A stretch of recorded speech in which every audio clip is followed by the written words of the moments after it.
just say, give praise, esteem, and honor to the Most High Yahweh, Yahushua HaMashiach. How we could go, sir? He read it. Search the scriptures, for in them you think ye have eternal life, and there they which testify of me, and you will not come to me that ye might have life. I receive not honor from men, but I know you that ye have not the love of Elohim in you. Go ahead. I am come in my Father's name, and ye receive me not. If another shall come in his own name, him ye will receive. Go ahead. How can ye believe which receive honor one of another, and seek not the honor that come from Elohim only? That's good. Now let's go to Judges 5:1, right? About Judges 5:4. And we're going to look at something from Judges 5:4 that was with something that we read last night. And we're going to see who remembers what that was that we read last night in its location. Hey, Lee. I was on my phone last night, Judges 5:4. Yahuwah, when thou wentest out of Seir, when thou marched out of the field of Edom, the earth trembled, and Shamayim dropped, and clouds also dropped water. Go ahead. The mountains melted from before Yahuwah, even that Sinai from before Yahuwah Elohim of Yasharah. Now we read something last night that says it pretty much the exact same thing. Isaiah 63. Yeah, no. Is that 60? No, it wasn't 63. The Zohar. Yeah, but that wasn't. We didn't read Isaiah 63 last night, huh? Does it say it's similar though in Isaiah 63 verse 1? No, he said, "Who is this coming from Bozrah?" This one here just says that the earth trembled, And the skies dropped, water. the clouds dropped water, and mountains melted. And when you asked who gave authority, who had power to do that, or we was reading about, you know what you were asking about? You were reading about somebody having power to do that. Yeah, Is that Isaiah 10? Go on to get it for him, man. 6:4 and 1. Because you got to remember, Deborah, we touched about this a little while ago. Deborah is prophesying. She's singing a song. The song is speaking to a future event. 64:1, the book of Isaiah. Just so y'all can see that. You see someone saying the exact same thing that somebody else said.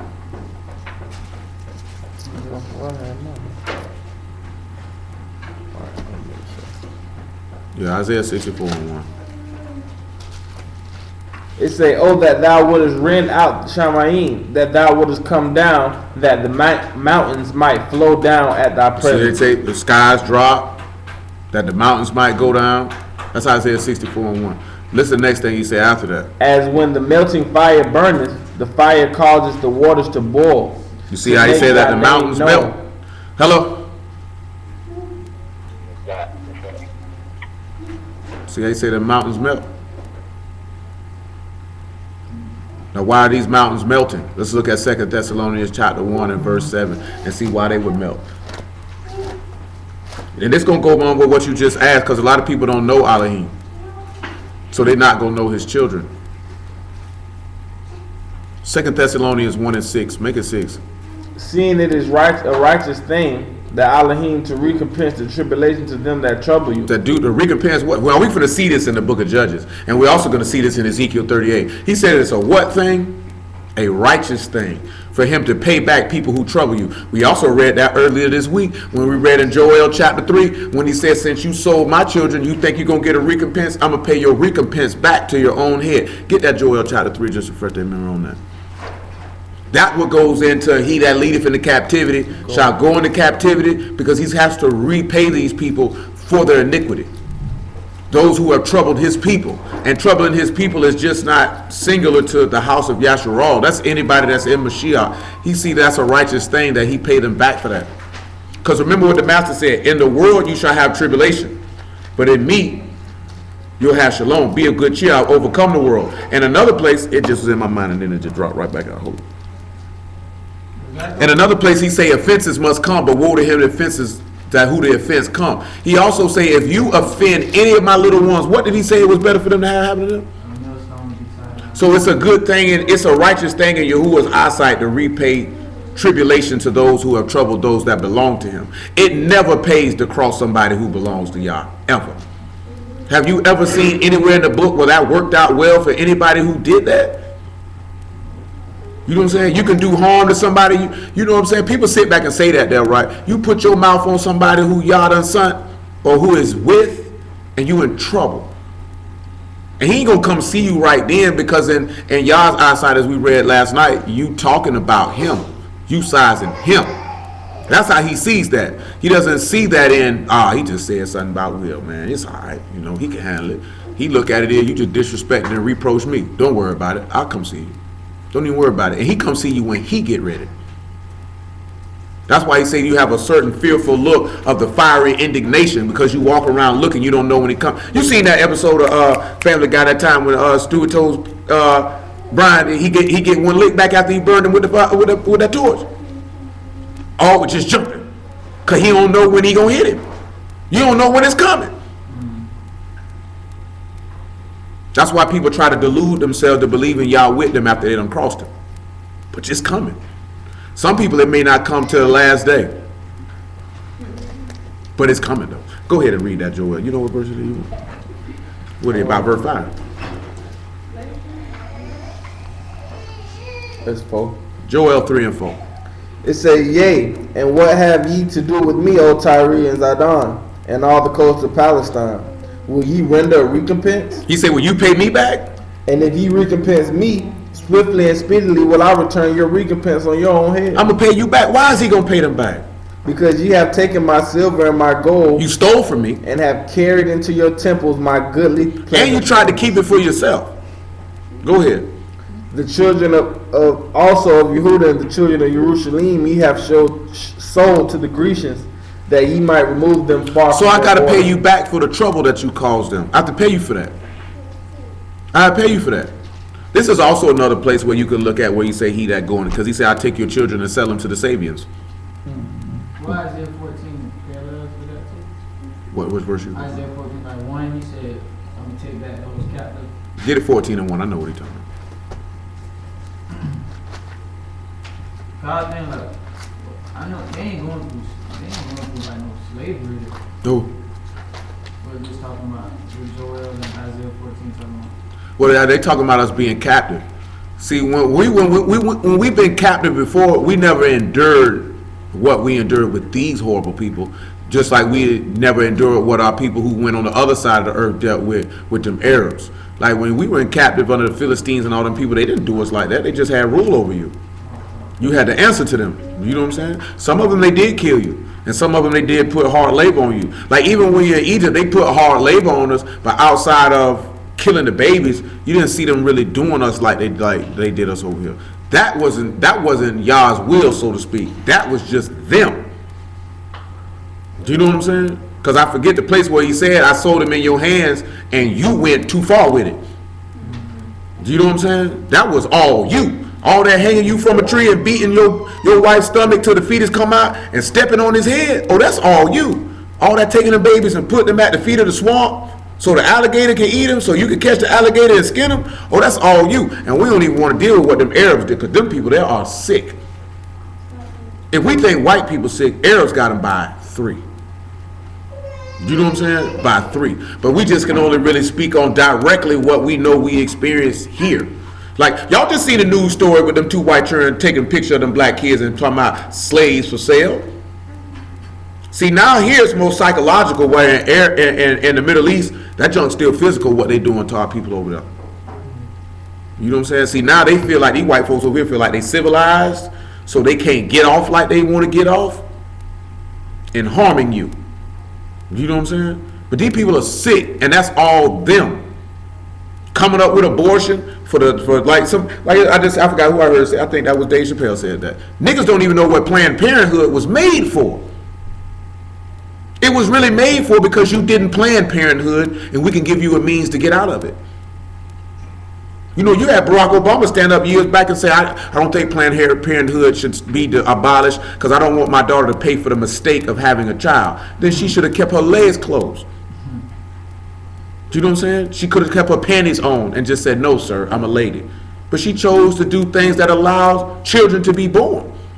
You know how many women had a nerve to talk about, oh, you need to go get that killer, he killed my brother, but your womb is a graveyard. There are several different babies you've killed in your womb on purpose. Do you know what I'm saying? But you want a nigga to go lock up your nigga, you need to be locked up. You know what I'm saying? But nobody don't want to look at it like that. It's my body, it's my choice. So be it. You're a murderer though.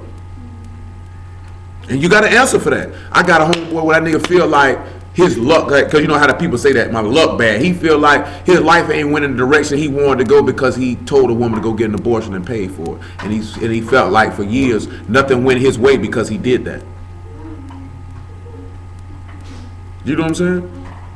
And that just shows the hallmark of what I told you last. Dudes don't want to be men. How could you even sit back and that thought cross your mind to say, I'm going to give you these $350 so you can go handle that?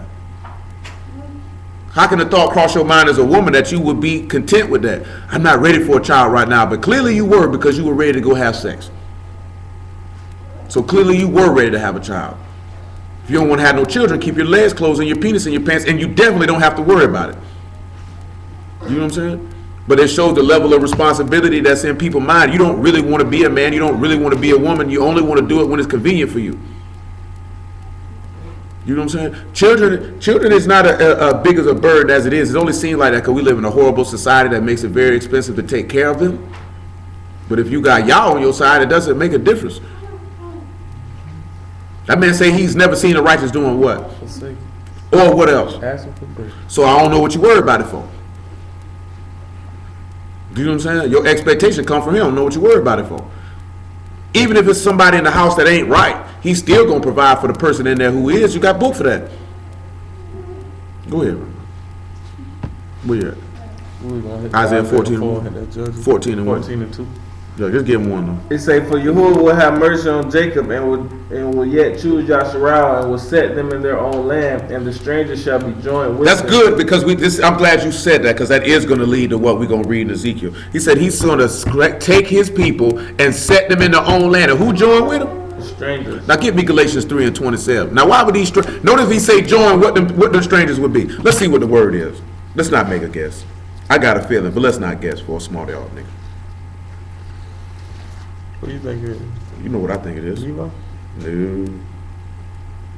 No, it's a different word. It's not. I wouldn't thought of that. It is well,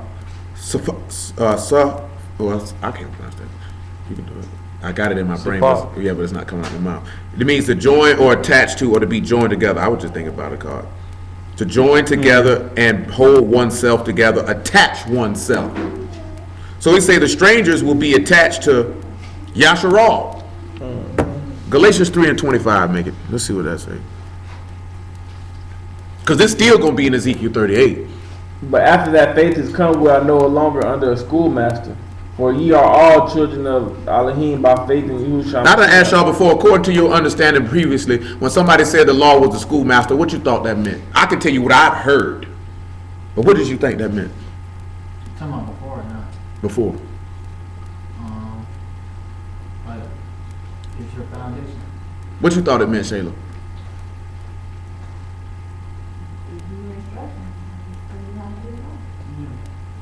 So what you thought it meant, D? Because I can't see it. Well, Lil Muffin's never heard anything different, and neither has Lee. I thought what they just said. And what you thought it was? No, I thought like when they say schoolmaster, it's teaching you the Messiah until you get here. That's correct. But you know what dudes, you know what Israelites teach? That's why they teach that means that's talking about the sacrificial law. A lot of them teach it though. A lot of them teach it. Matter of fact, truth be told, like 75%, maybe 80%. Yeah, they say, see, the law was your schoolmaster. See, that's the Levitical priesthood. So when they see schoolmaster, they take it and they say, well, the Levites taught the law. So that's talking about the Levitical priesthood and the sacrifices. You'd be surprised how many people believe that and teach that. You know what I'm saying?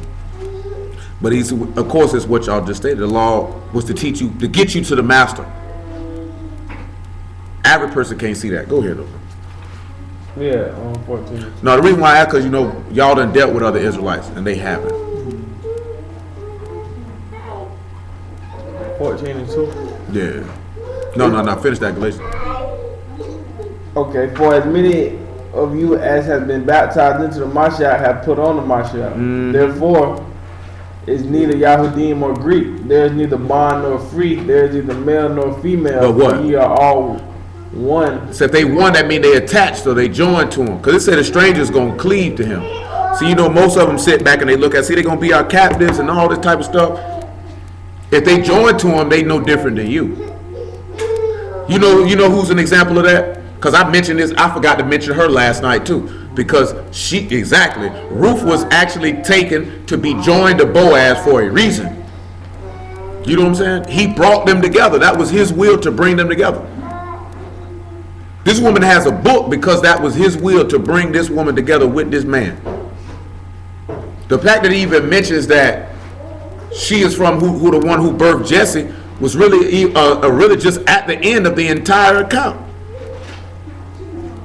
But dudes don't look at it that way. You know what I'm saying? I'm gonna tell you this one here too will get people stumbled up, and it's a correct thing because the book is a history book, but you're not looking at it in the terms of this is a book of your salvation, and there's underlying meanings in the way to know your Elohim that is encaptured in everything, and that's why they miss it.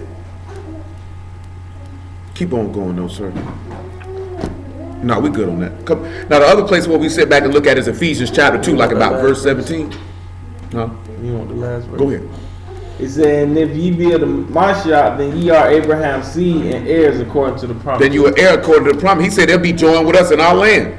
See, hold on, get Ezekiel 47:22. Show them that there. Because that's not in Ezekiel 38, what I'm thinking about. Which is this.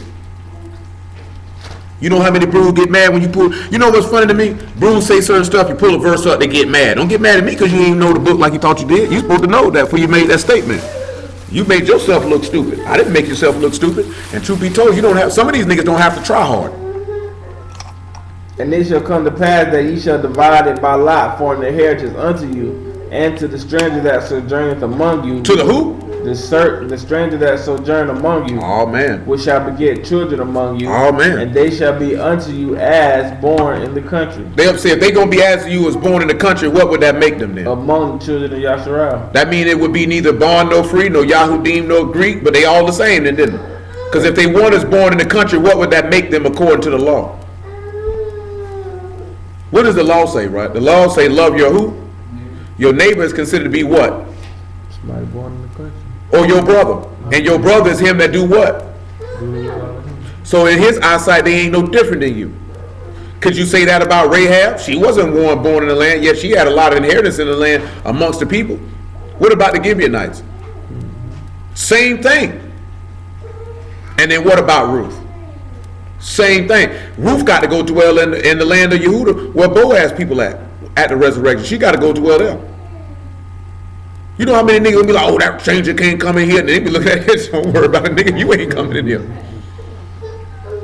Boy, it's gonna be some sick looking niggas, boy, when they find out they not getting in.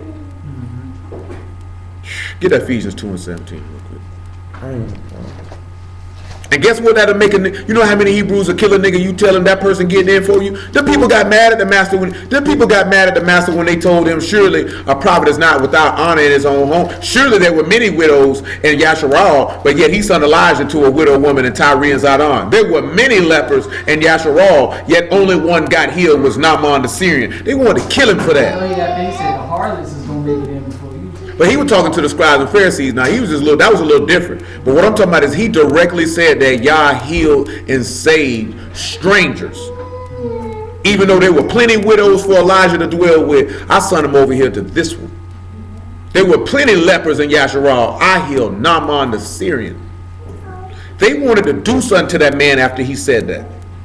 So imagine if you stood in front of a whole bunch of brews and say, nigga, ain't now one of y'all getting in here before this white man. They'll want to kill you. Mm-hmm.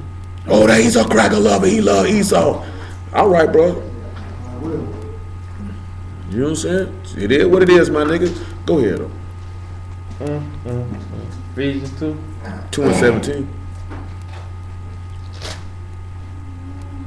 And came and preached shalom to you which were far off, and to them that were nigh. For through him we both have access by one Ruach unto the Father. Now therefore ye are no more strangers and foreigners, but fellow citizens with the saints. Is that not what Ezekiel 47 just said, man? Nigga can't get around that. See, but they'll read that, see Paul blaspheming, da da da da da da da. Man, if you knew the book, bro, you just speaking against, you condemning your own soul. You speaking against your own salvation. Go ahead. But they'll say that what this is talking about on the street, they'll say that that's talking about the lost tribes, and now they're not strangers no more. Now Nowhere in the book, nowhere in the book can we even see where he called the kingdom of Yasharal or Ephraim a stranger. They can't find you that nowhere where he ever called them that. I'd like to see it. I've yet to come across it. You ever came across it? I've never came across it. I've never read where he called them uncircumcised. I never read where he called them Gentiles. I've never read that. But I'm telling you, they saying that. I know they'll say that. I mean, I've been prepared for that. I had a nigga tell me, oh, he provoking us to jealousy with the northern kingdom. I said, that's not what it says in Deuteronomy 32. He said, with the people who are not a people. He never said Yasharal was not his. See, right here, he said, you're not my people. He said the same thing about Judah, too. Nigga, what's your point? In Deuteronomy 32, you hadn't been rejected yet. I can't provoke you to jealousy with the people who are part of the same covenant. You can't turn around and use Romans 9 and say the covenant was only for Yasharal and then say they strangers, they not a part of it. Nigga, you lying and you stupid. Yeah, Captain Steuben them. You know, Mr. Jackson. I hit him with that like 4 or 5 years ago. But your man, the guard that came to Peter, he was from the lost tribe. Yeah, he was from the Italian band from the lost tribe. An Italian. He was a lost tribe. He was Italian though. Yeah. They need to get sit back and kill that. Where can you read in the law where he ever told you that you couldn't sit down with someone from another tribe and eat? He said, you know it's not lawful for a Yahudim to eat with another nation. When can you ever read where it's unlawful for a Yahudim to eat with somebody from Ephraim? I'll wait. They was joined to the Greeks, so they was... That don't matter. That's not book. Continuing on back to Isaiah 14. I'm telling you what the streets say. Yeah, the streets say a lot of things. I already know. I done had that conversation with niggas before. They don't like that conversation. Where you going? Back to Isaiah 14. And the people shall take them and bring them to their place, and to the house of Yasharal shall possess them in the land of Yahuwah for servants and handmaids, and they shall take them captives whose captives they were. Pause. Revelation 2 and 26. Of course they gonna serve you and be your handmaidens. Why wouldn't they be? And that's what happened with the Gibeonites when they came through. Yeah, they say y'all have to always serve. Gotta be hewers of wood and drawers of water. You have to serve here. We're not serving you here. Now when they talking about say like, well, why y'all want to let the people in? They gonna be. They didn't say they'd be your slaves. They said they'd be your servants. Cause you gotta understand something. In Hebrew, captive just mean exile. Okay, that's not their original land. Yeah, it's not your land. You're not from here. You just joined. You just joined here. Go ahead. Revelations 2. And 26. And he that overcometh and keepeth my works to the end, to him I will give power over the nations. And he shall rule them with a rod of iron, and as vessels of potter they shall be broken into shivers, even as I have received of my Father. And I will give him the morning star. He that have ear, let him hear to the Ruach, what the Ruach says unto the assemblies. Indeed. So you're gonna be they're gonna be taking. Come back to Isaiah 14. They'll be taken captive. Are you gonna lead them away? How else are the people gonna be led away unless they already over there? Which goes back to what we were talking about on Wednesday. How can you lead them into the land for them to be your servants and handmaids if they weren't already there? They had to already be over there. He said see, they take it in that you saving them. Yes, they'll get transformed and be there, but they have to still serve you. They have to still serve you. This man's not gonna have you exiled and been captive somewhere and then let somebody come then bring you back over here. Nowhere in history of our people have anybody else, if we were not captive, ruled over you while you were in the land. Nobody ruled over you when David was running things. Nobody ruled over you when Solomon was running things. You handled that. They dwelt amongst you though. And they played their part. They played their position. They did their job. Go ahead. You're not finished. Whatever verse you're in Isaiah. Well, we're at in the 2. It say, we shall possess them in the land of Yahuwah for servants and handmaids, and they shall take them captives whose captives they were, and they shall rule over their oppressors. And it shall come to pass in the day that you. That's good. You rule over your oppressors. That's what the master just told you in Revelation 2. If you overcome, So in order for you to do that, you got to overcome. Let's finish 2 Thessalonians chapter 1.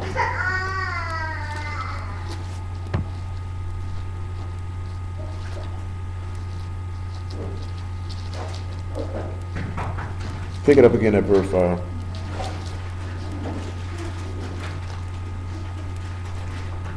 Which is a manifest token of the righteous judgment of Elohim, that ye may be counted worthy of the kingdom of Elohim, for which ye also suffer. Seeing it is a righteous thing with Elohim to recompense tribulation to them that trouble you, and to you who are troubled, rest with us, when the Master Yahushua shall be revealed from Shamaim with his mighty Malachim. Ain't that what we just seen in Judges in Isaiah 64? I want y'all to keep that in mind, that he says it's a righteous thing for him to render tribulation to them that trouble you. Go ahead. In flaming fire, taking vengeance on them that know not Yahuwah. Why you think the mountains melting? And that obey not the Besorah of our Master. Then you didn't obey the preaching of Mashiach. He said the mystery of Mashiach was kept secret from the world began, but now it was revealed to all nations for their obedience of faith. And these niggas not believing it. The law say I will send you. People love to say Yahushua son of Nun is the prophet like unto Moses. That would kind of work except for one thing. He wasn't given the law. And he didn't speak to Yahuwah face to face. So it can't be him. And he wasn't a deliverer. Who did he deliver them from? And he wasn't a judge. What else did he not do that Moses did? He said he gave the power like that. Yeah, I said all that. No, he didn't. He didn't seal a covenant. He didn't do any of that. He didn't do any of that. He didn't do any of that. That's what I mean when I tell you dudes don't really read. Because if you saying that, you're just repeating what somebody else said to you, because it said that the spirit that was on Moses was on Yahushua son of Nun, that they read in Deuteronomy, and they run with it. But when you examine Yahushua son of Nun, and you examine Moses, you will see that he is this. Matter of fact, you will see that there's no one in the Torah or Tanakh that is like Moses at all. At all. Nobody close. Nobody. You know what I'm saying? He said that prophet that is like unto Moses, the people must hear. This is going back to the law when he said, I got to punish them who will not obey the Besorah of Mashiach. He told him in Deuteronomy 18, him you will hear. And whoever will not hear him, I will require it of him. I will require your life. Matter of fact, he's like this here old Scarface song, man. He was like, I don't want your money. I want your life. That man don't want your jewels. He don't want your cash. He want nothing but your bump. You know what I'm saying? I don't want your blood. I don't want your bulls. I don't want your goats. I want your natural black hide. For real though. My son paid, what did the law say? Whosoever sheddeth man's blood, by man his blood, you shed my son's blood. Because of your love and desire for iniquity. Therefore I must shed yours. That's a hard pill. Come on, man. Where you at, man? Keep on going at Thessalonians. It gets better. It said, who shall be punished with everlasting destruction from the presence of the Master, and from the esteem of his power, when he shall come to be esteemed with his Malachim, and to be admired in all of them that believe, because our testimony among you was believed in that day. In that day. Wherefore also we pray always for you, that our Elohim would count you worthy of his calling, and fulfill the good pleasure of his goodness, and the works of his faith of power. That's good. You heard what he said though? That he be admired of them that believe, because our testimony that was given on that last day, it would have showed because you stood. That's why I'm telling you, I told you that remnant is going to be so small. It's going to be huge, but small at the same time. Because you'll be like, dang, boy, a lot of these niggas ain't get in, boy. But this nigga ain't. But I thought surely bro got in. Because their faith was never right in the jump street. Matter of fact, Hebrew 4:1, man. He tell you what it is, what keep him out. You already know. And then we go back to Judges. Let us therefore fear, lest the promise of being left of Let us therefore fear lest the promise of being left us of entering into his rest, any of you should seem to come short of it. For unto us was the Besor preached as well as unto them, but the word preached did not profit them, not being mixed with faith in them that heard it. I'm gonna tell you something, man. You people be like, "Why I can't get the Spirit? I'm not growing, or I don't see myself elevating, or I feel stagnant," and all the things that people say, because it's not mixed with the faith in you that's hearing that preaching. That's why you ain't getting no. Because profit mean gain, right? So you're not getting any gain because you don't really believe it. That's what the text say. It's not what I say. He said, "There are children in whom have no faith." Is that not what he said? Let's look at that way he said it. At Deuteronomy 32, man. 32 and 26. Because I'm saying all this here to get you prepared for what's going to go down at the end, but it's not going to give you no gain if you don't believe it.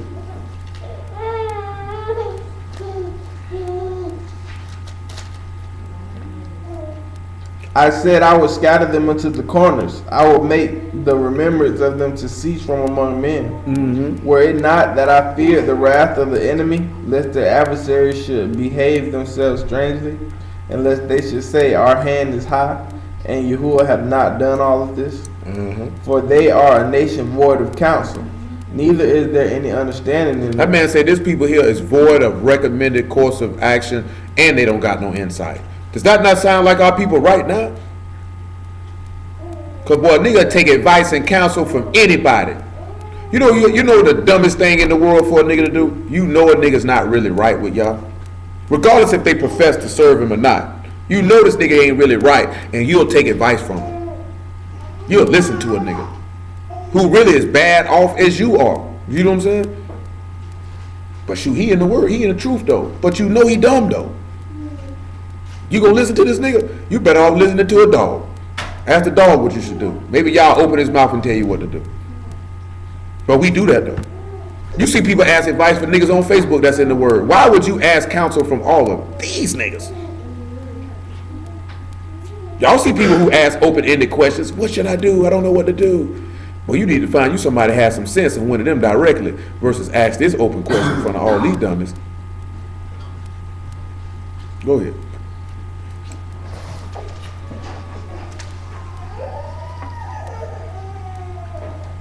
Were it not that I feared the wrath of the enemy, lest their adversaries should behave themselves strangely, and lest they should say, "Our hand is high, and Yahuwah has not done all this." For they are a nation void of counsel, neither is there any understanding in them. On that they were wise, that they understood this, that they would consider their latter end. How should one chase 1,000? Oh, that ain't it. What a verse that way he said that? I think we too far. What you want? He said in them it is children in whom is no faith.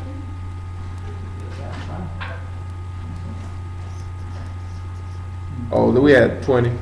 Deuteronomy 32 and 20. And he said, I will hide my face from them. I will see what their end shall be. For they are a very forward generation. That means they're in whom rebellious. there is no faith. How can you believe if you're a rebel? How is that possible? You can't believe when you're rebelling and purposely going against the word. There's no way you can. And what do we remember that from? Don't give that which is Kadesh unto dogs. A dog is symbolic of a rebel. So when he say he hid their face from them, he hid himself from them. Come on back to Judges though, man. When we look at Judges, right, we going straight down to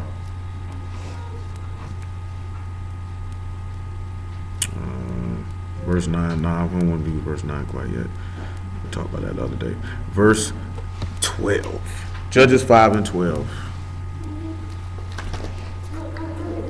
Awake, awake, Deborah, awake. Awake, utter a song. Arise, Barak, and lead thy captivity captive, thy son of Abinoam. Then he made him that remaineth have dominion over the nobles among the people.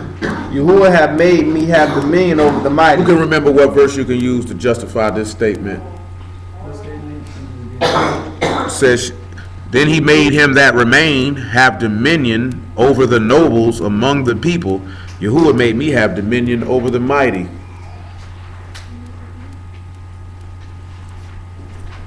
If we know mighty, that's somebody that's strong or a brave man or the strongest or a champion or a chief. Them that remain. Then he made he that, hold on.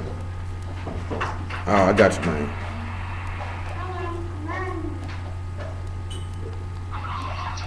He says that he made him that remained. It's a survivor or a remnant of that which is left.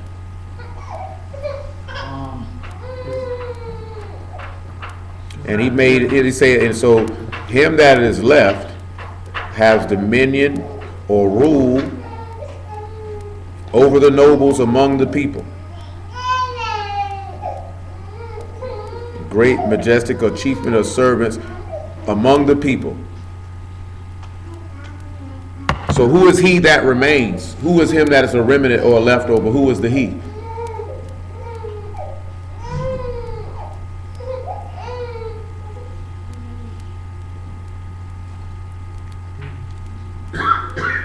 You don't know who the he is? Get him Colossians 1:18. Then he said to remain and to have dominion over the nobles. And after we look at that, we'll go to Jeremiah 30:20. What was noble? Noble just a governor or a ruler or a chief man. So he that has dominion over the nobles, is that the 12 disciples that have judgment? They could be, they are the nobles. You have it, Because I know the 12 disciples were sent to be the judges over Yahshua. yeah, and you got Mashiach, and you got the 12, and you got the buck 44. Go ahead. And he is before all things, and by him all things consist. And he is the head of the body of the assembly, who is the beginning, the firstborn from the dead, that in all things he might have preeminence. For it pleased the Father that in him should all fullness dwell. Now stop right there, right? So he said there's a remnant or that which is left over. He's the beginning of the remnant of those who are left over from what? Death. So we got to sit back and look at that word again. I'll say what it is. Hold on. That word is sared, and it's a survivor, a remnant that which is left, or a survivor. A survivor. What did Hamashiach just survive? What did it just say he just survived? If he the first begotten from the dead, what did he survive? Death. He survived death. So because he survived death, what did he turn around and say? He'll give him dominion over the nobles among the people. So then we look at Jeremiah 30:20. The reason why it would have made better sense if I would have went ahead and read verse 12 and went over it when it said, awake, Deborah. Awake and utter a song. Arise, Barak. It's telling them to resurrect. Lead captivity captive. It's telling them to get up. You know, there's another place that tell you to get up in Isaiah. Awake, awake, Jerusalem, and put on your beautiful garments. Get up. How did he tell his son to awake? When he put the Ruach on him and resurrected him from the dead. Told him to get up. Same way he came to Lazarus, and what did he do? Lazarus. And what did Lazarus do? He awoke. So the father called for the son got up. When the son got up, he ended up having dominion and rule over the nobles amongst the people. Now I have superseded you and I rule over you now. That's why he said that we will not have this man reign over us. Let's slay him and let's kill him. And that's how people feel. Now that's why he said in Luke 6:46, why do you call me master and you don't do the things that I say? Because you refuse to have this man rule over you. And again, this also showing you, what did it say in verse 12? Awake, awake, right? Awake thou that sleep. And Mashiach shall give you light. Light is what? In him was life, and the light is the life of men. Niggas say he woke. He's awakened. You know what? I listened to that Kendrick Lamar song for the first time the other day. And you know what I noticed? That he wasn't making a proclamation that he was an Israelite. He was stating a conversation he had with his cousin. If you actually listen to how he raps the rhyme, he's telling you what his cousin told him. He wasn't making a proclamation. Then when you actually hear the phone message his cousin leaves, you can see that confirm it. This is a conversation that he's rapping about. It's what my cousin told me. Don't call me black, I'm an Israelite. He wasn't saying that for himself. Show how people don't pay attention. But what I'm showing that is he's awake, but the book says awaken is a resurrecting from sleep. Awaking from sleep. You think being asleep is not knowing you an Israelite? When he say I put a ruach, a deep sleep upon you, that when you open the book, you say, I don't know what it means. That means you dead in your trespasses and sins. That's what it means to be asleep. When you awaken, you have, hold on, give me 1 Corinthians 15:33. The book speaks for itself. They ain't talking about you knowing you're Israelite. You know you're Israelite and you still sleep. See, he conscious. Conscious of what? Still being a nigga? Nah, I know I'm a sinner. 15:33, Corinthians. 1 Corinthians 15:33.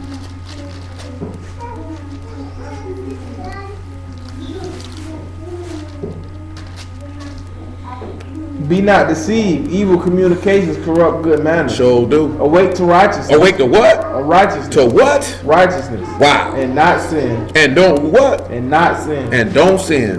Why? For some have not the knowledge of Elohim. I do what? Speak this to your shame. So he told you to awake to righteousness. What is righteousness? The faith in Elohim, which he said these were children in whom had no faith, which he said this word didn't profit them, not being mixed with the faith in them that heard it. So you still sleep. You still sleep. You ain't put your beautiful garments on. He told Jerusalem to awake, put your beautiful garments on.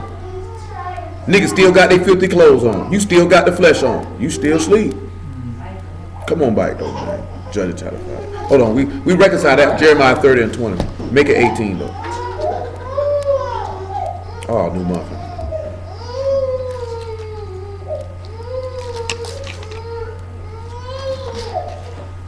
Thus says Yahuwah, behold, I will bring again the captivity of Jacob's tents, and I will have mercy on his dwelling places. Yep. And the city shall be builded upon her own heap. Yep. And the palace shall remain afterwards in the manner thereof. Yep. And out of them shall proceed thanksgiving. Yep. And the voice of them that make merry. Yep. And I will multiply them, and they shall not be few. And I will esteem them, and they shall not be small. Go ahead. The children also shall be as before time, and their congregation shall be established before me, and I will punish all that oppress them. Go ahead. And their nobles shall be of themselves. The nobles shall be. Did he say that their nobles, he had dominion over the nobles? Go ahead.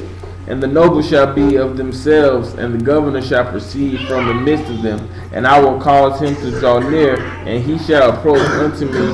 For who is this that enrage his heart to approach unto me, says Yahuwah. Go ahead. And ye shall be my people, and I will be your Elohim. Now, we didn't read it, and it's like in verse 4 or 5 that he said they'll come to David, their king. Isn't that about verse 4 or 5? So? That he'll be the one to rule over these nobles. That's what it says. About verse 5. In verse 30, chapter 30. Yep. I don't see nothing about that. Nah, I got you. Verse 9. It say, but they shall serve Yahuwah their Elohim, and David their king, who I will raise up unto them. So David, their king, got to be the one over these people, right? Now let's look at Luke 1 and 33.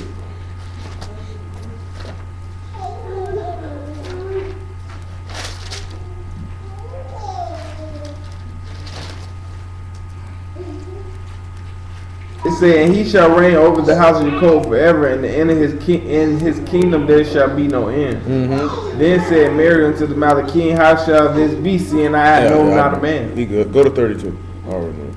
He shall be great, the son of the highest, called the son of the highest, and Yahuwah Elohim shall give unto him the throne of his father David. So David, my king, is the one goes, not David himself. That's how they read that. That's how they take that, right? But see, hold on though. Let's look at Matthew 19 and let's look at and about 27. Look at what the master told him. Then answered Peter and said to him, behold, we have forsaken all and followed thee. What shall we have therefore? Mm-hmm. And Yahuwah said unto him, verily I say unto you that ye which have followed me in the regeneration, when the Son of Man shall sit at the throne upon his esteem, ye shall also sit upon 12 thrones, judging the 12 tribes of Yasharah. Mm-hmm. And everyone that hath forsaken house, brother, sister, father, mother, wife, children, or lands for my name's sake shall receive 100-fold. So didn't the master tell you if you overcame me that you'll sit down in his throne and rule with him? It's right here. Oh, she threw up. Oh, yeah. Didn't he say that though? Didn't he say you'll be sit down in his throne and reign with him?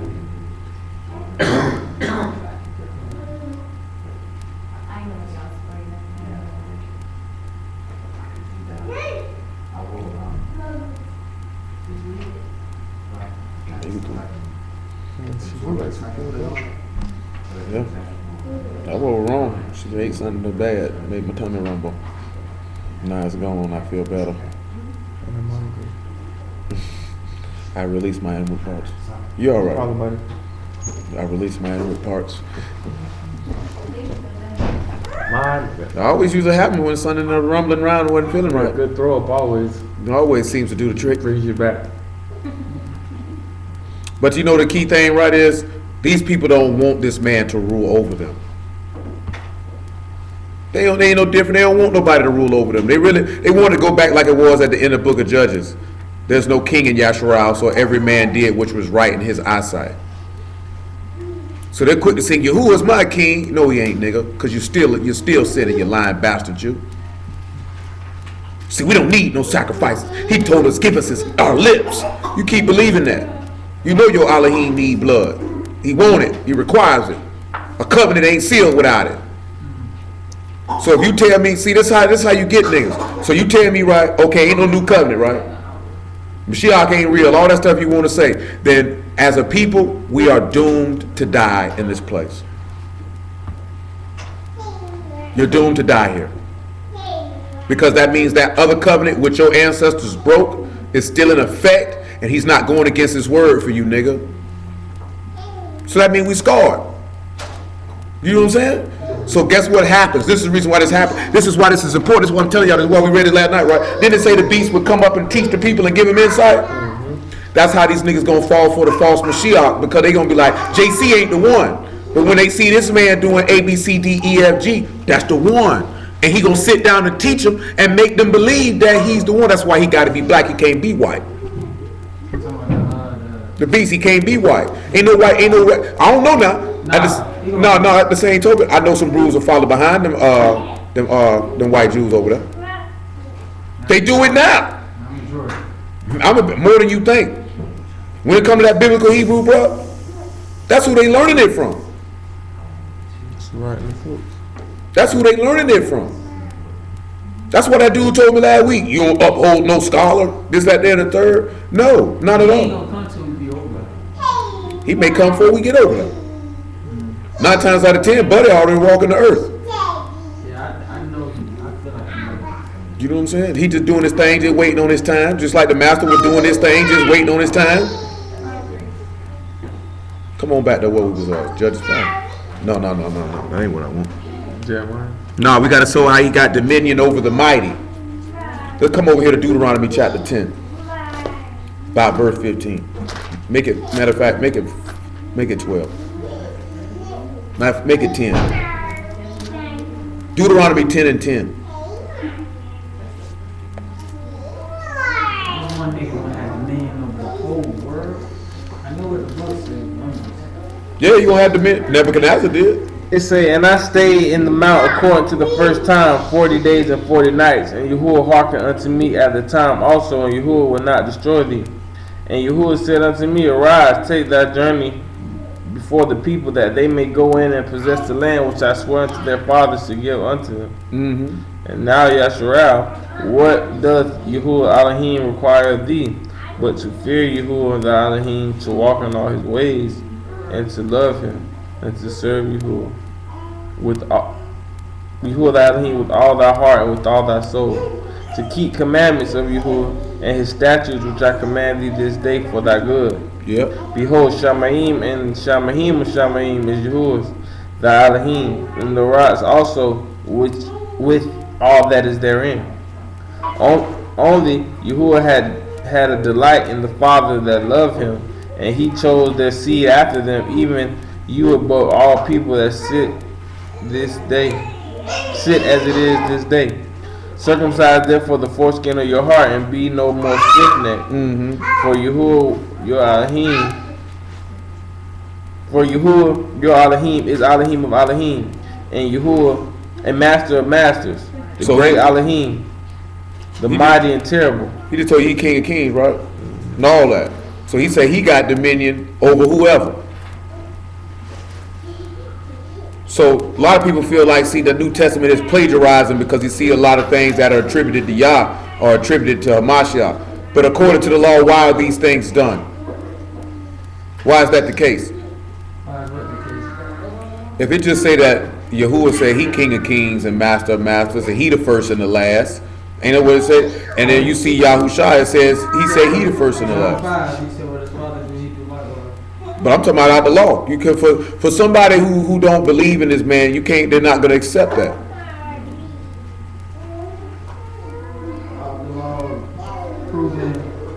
Why do you see the father having the son having the same attributes of the father? I don't know now.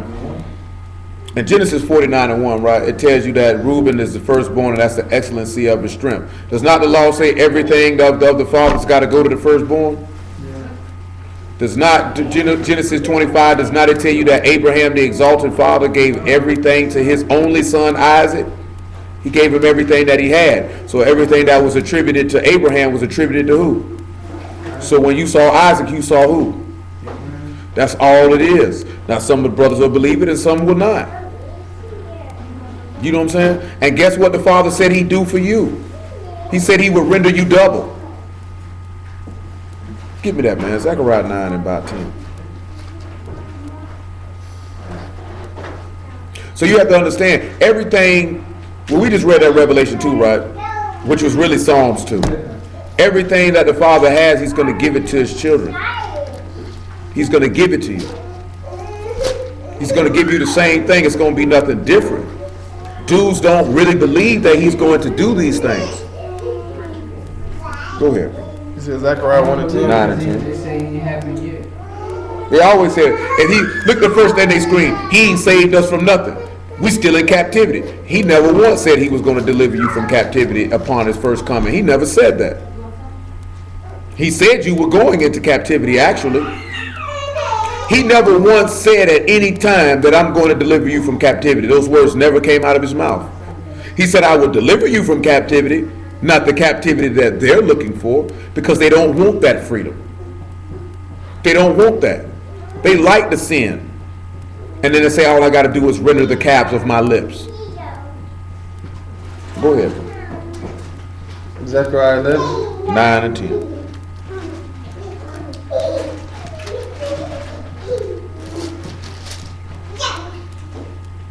And I will cut off the chariot from Ephraim and the horse from Jerusalem, and the battle both shall be cut off. And he shall speak shalom unto the heathen, and his dominion shall be from sea to sea, He and gonna from rule. river to river, and the ends of the earth. Go ahead. He going to rule. And as for thee also by the blood of thy covenant, I have sent forth thy prisoners out of the pit. That's wherein another is verse no why they water. came up out that pit in Matthew 27. And then you also notice where he said he'll speak shalom unto the heathen, which means he'll speak peace to them. He'll destroy the authority attached to chaos with them so they could be joined with him. Go ahead. It said, as for thee also by the blood of thy covenant, I have sent forth thy prisoners out of the pit wherein there is no water. Mm-hmm. Turn you to the stronghold, ye prisoners of hope. Even today do I declare that I will render double unto thee. He give you double for everything that you done suffered. So you know how you getting double? You getting double because you're receiving the Ruach HaKodesh and the natural things that are a part of the covenant that he promised. You get double. You got some niggas, they ain't getting nothing. Nothing. Absolutely nothing. Let's go to Revelation 19 and 12. So that's how you see where he made him that remain have dominion over the nobles. He's got dominion over the mighty, because all of these kings got to come in subjection to him, which is talking about what we didn't hit last night when we were talking about the bow in Genesis 41 and then the bow in Luke 45. And then that's why you see in Matthew 27 when they were mocking him, they all bowed their knee and say, Hail, Malach of the Yahudim. Even though they called themselves mocking him, they were showing he will have dominion over you. This man got dominion over death, over the grave, over sin, anything that's strong. He got dominion over that. He got dominion over men. They don't want to give this man his dominion. That's why you got to guard your heart. Better watch for the hook. Come on. Revelation 19 and 12. It said, his eyes were as a flame of fire, and on his head were many crowns, and he had the name written that no man knew but himself. And he was clothed with a vesture dipped in blood, and his name was called the Word of Elohim. Mm-hmm. When the armies which were in Shalim followed him upon the white horses, clothed in linen, white and clean. And out of his mouth goeth the sharp sword, that with it he should smite the nations, and he shall rule them with a rod of iron. And he treaded the winepress of the fierceness and wrath of the El Shaddai. And he shall on this vesture and on the thigh of his name is written, the King of Kings and Masters of Masters. See, they say right there, see how he's stealing from Yahuwah. He gave that to him. You gotta understand something. Why would Yah come off his throne and come do that himself? I gotta send somebody for that. He ain't coming off his throne to do that. What I'm gonna do that for? I can create everything, but I can't create somebody to come smash these people for me? Oh, David gonna do it. So David gonna resurrect, shoot up to the sky, and then come back down again. Because this is what they're telling you now. If David coming back, that means David would already have to be in Shamahim for him to come down here and do this. So David got to resurrect from the dead, wait for a cloud to come get him, and then come back on the cloud. That sounds like Christianity to me. Or what niggas in New York like to call spookism. Because that's what you just sold me, and you expect me to purchase that. Show me where he say David gonna resurrect, shoot up to the sky, then shoot back down. They want to follow King David bad. They talking about call Hamashiach a zombie, so what King David gonna be then? Come on back to Judges 5, man. We in verse 14, man.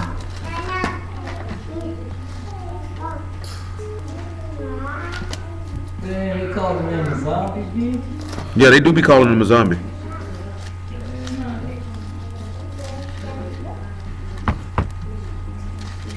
Judges 5 and 14.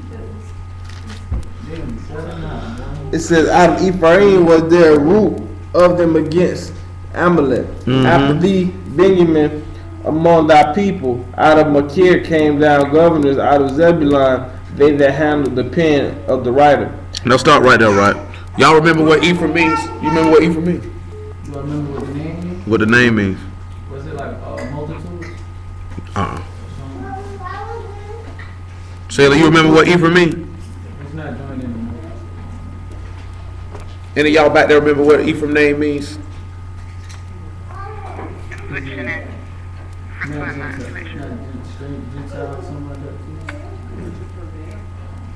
No, that's Zebulon.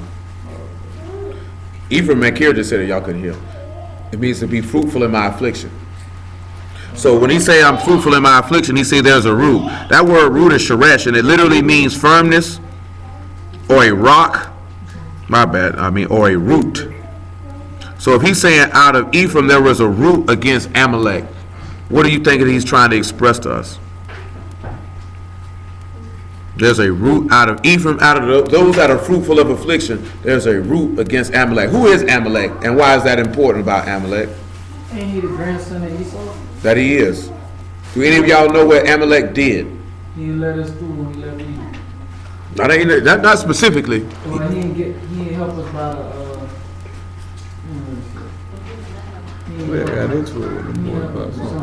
Yeah, Amalek came up from the behind and tried to kill all the women and children.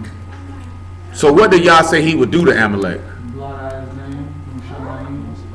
Now let's look at Exodus chapter 17 and verse 1 real fast.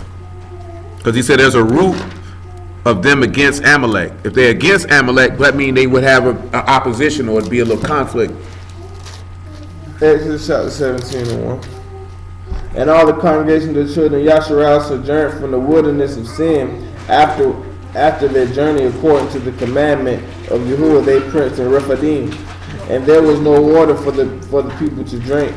Wherefore the people did chide with Moses and saying, give us water that we may drink. And Moshe said unto them, why chide ye with me? Therefore do ye tempt Yahuwah? That's good. Drop down to verse 10. I just wanted y'all to see where they was at. It says, so Yahushua son of Nun did as Moshe had said unto him, and fought with Amalek. They fought with who? They were Amalek. So you have a root that's fighting against Amalek, right? Go ahead. And Moshe and Aaron and Hur went up to the top of the hill. And it came to pass when Moshe... They went to the top of where? The hill. Why would that be important if they going to a top of a hill if we think later on? Because who went up there? He said Moshe Aaron and Hur went to the top of the hill. So you got the judge and the deliverer and the high priest. They went up to the top of the hill. Go ahead. And it came to pass when Moshe held up his hand that Yasharal prevailed. And when he let down his hand, Amalek prevailed. But Moshe's hands were heavy, and they took a stone and put it under him. And he sat thereon. And Aaron and Hur stayed up his hands, with one on one side and the other on the other side. And his hands were steady until the going down of the sun. Now we ain't dealing with that, but y'all should know what that's talking about, right? You should be able to see what that's paralleling, right? What is that paralleling right there? When he was on the stage. Keep going though, sir.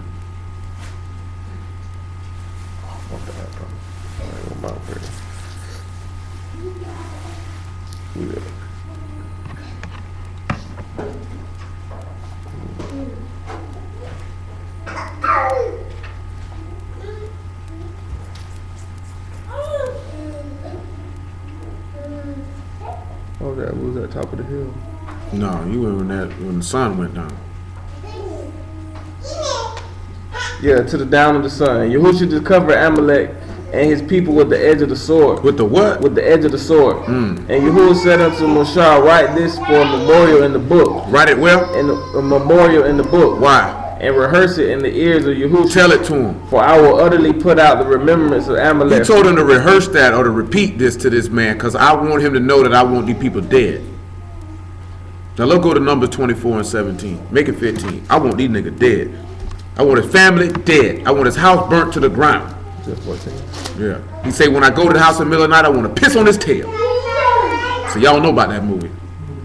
Yeah. Scarface movie. The real Scarface though. Movie by Al Capone. I forgot who was in it. I think Kevin Costner was in it. But he really told somebody that. So I want his family dead. I want his house burnt to the ground. Says man, say I want to go to his house in the middle of the night and urinate on him. Those are strong words. Go ahead, sir. Number 14. And 24. You got to realize, son, Amalek is an example of those who were made for the creation of destruction on the day of Yahuwah. Because you don't think Amalek ain't going to be there with the beast hanging out? It's a strong likelihood, right? If we sit back and look at that, we know Esau is our brother. It's a strong likelihood they're going to be right there with him. Right there with the beast. Amalek rolling with him. I've been waiting to kill these niggas. That man done had beef with you from your conception. What would make Amalek want to come up from behind and slaughter you when you're in a weak position? What does that say about Amalek? You know, it's a lot of our brothers, they believe that Amalek is them white folks over there right now. I don't see no genetic makeup where we look like. They don't look nothing like us. Some of them got little afros. I seen a picture where it says Seth Rogen stole Questlove's afro and framed it. The drummer from the Roots, nigga said that's how all museums get started. White people stealing black people's stuff and hanging it up on walls. And when you look at that, that's exactly what they do. He don't got no photo on. Now he still got the fro. He just stole the man pick. Oh, put the pick. Yeah, Seth Rogen stole his pick and put it on his wall. You know what I'm saying? Now Seth Rogen is a so-called Jew. I look at that white man. I can't say that that's my brother. The dude from Pineapple Express are knocked up, and many other corny movies. Some of them are all right. Some of them are not. Little tubby white dude. He make a lot of movies with that white dude. And we were watching that movie when they was doing that stuff with that army stuff. Jonah Hill. You see Jonah Hill. You see Seth Rogen. Go ahead. Number 24 and 15. It say, now if thou shalt kill all his people as one man, then the nations which have heard the fame of thee will speak, saying, because Yahuwah was not able to bring this people unto the land which he sware unto them, therefore he shall slay them in the wilderness. He slayed them in the wilderness. And now I beseech thee, let the power of Yahuwah be great, according as thou hast spoken, saying, Yahuwah is long suffering and of great mercy. Numbers 14, clearly. And it's supposed to be in 24. I said 24 and 15. I asked you. That's all I said, 24 and 15 again. I definitely never said 14. 24 and 15. He say, and he took up the parable and said, Balaam the son of Besor hath said, the man whose eyes are open, said, he hath said, which heard the words of Elohim, and knew the knowledge of the Most High, which saw the vision of the Almighty, falling into a trance, but having his eyes open. I shall see him, but not now. I shall behold him, but not now. There shall come a star out of Jacob, and a scepter shall rise out of Yasharal, and smite the corners of Moab, and destroy all the children of Sheba. And Edom shall be the possession. Seir also shall be a possession for his enemies, and Yasharal shall do valiantly. Out of Jacob shall come he that shall have dominion. So you notice they say out of, and we already looked at he that's mighty to have dominion. Because somebody has to rule. And nobody wants certain people to rule, or a certain man to rule. Go ahead. And when he looked on Amalek, he took up his parable and said, Amalek was the first of the nations, but his latter end shall be that he perish forever. Now we went over that before. How is he? Because we know he's not the first of the nations, is it? Can't be. Not if he's Esau's son. But we looked at that before. How would he be considered to be the first of the nations then?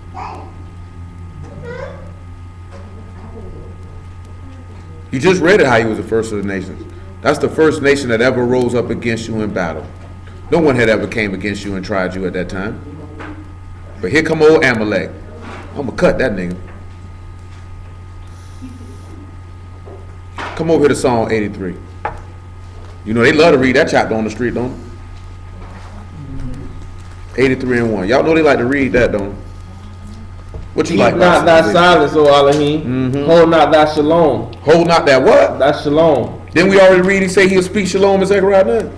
Go ahead. He said don't hold it though. And be not still, O Elohim, for lo thy enemies make a tumult, and they that hate thee have lifted up the head. Go ahead. They have taken crafty counsel against thy people. Go ahead. And consulted against thy hidden ones. Go ahead. They have said, come, let us cut them off from being a nation, that the name of Yasharah be no more in remembrance. Go ahead. For they have consulted together with one consent. They are confederate against thee. The tabernacles of Edom, the Ishmaelites of Moab, and the Hagarenes. Jabal and Ammon and Amalek. And who? Amalek. And he right there with, ain't that funny? When he said Edom, don't you think it should have just stopped there? Yeah, they made it seem like Amalek and Edom they separate. They separate. Because that means Amalek's hatred might be just a little bit harder. A little bit harder. There would be no need to separate Amalek from Edom when Amalek is Edom. But you notice that he didn't mention Edom in number 24 that I'm going. He didn't even mention Edom in Exodus 17. But he said, but these people right here, I must eliminate them. Why? Because they suffered you. They troubled you continually. Didn't we just read in 2 Thessalonians, it's a righteous thing for Yahuwah to recompense them who trouble you? So for him, it's a good thing for him to recompense Amalek for the trouble that they caused you. Which what you looking at in Judges. Out of Ephraim, there was a root of them against Amalek. There are those who will spring up out of Mashiach, who will fight against Amalek and destroy them and wipe them out. Because that man meant what he said. They got to go. You know what I'm saying? They got to go. Why when you sit back and you look at Judges, why he ain't mention nobody else to take out? He say, after thee, Benjamin among the people out of Machir, in Judges 5, or Machir. And it's tripping right now. Let me try it again. Guess he waited too long. You go back to Judges 5, though. I just want you to sit back and see that there, and notice that there, because there's not a lot said about Amalek. But you got to understand that Amalek will be destroyed. Now, Machir means to be sold. So he says, out of Benjamin, among the people out of being sold, came down governors, and out of Zebulun, they that handled the pen of the writer. What do you think that could mean? Out of Zebulun, them that handled the pen of the writer. Now, we know the writer is the Safar, which is to count, to recount, to relate, to talk, a learned man or a scribe. And it says, out of Zebulun, them that handled the pen of the writer. What you think that means, Will, man? The word for pen in this verse is shavat, and that's a clan or a tribe or a scepter or a rod or a staff. Also, correction. The pen of the scroll. Remember, he said they got the rod, or they correct and they recount and they direct the people. Basically, they teaching the people out of Zebulun. Now, D just mentioned what Zebulon name mean.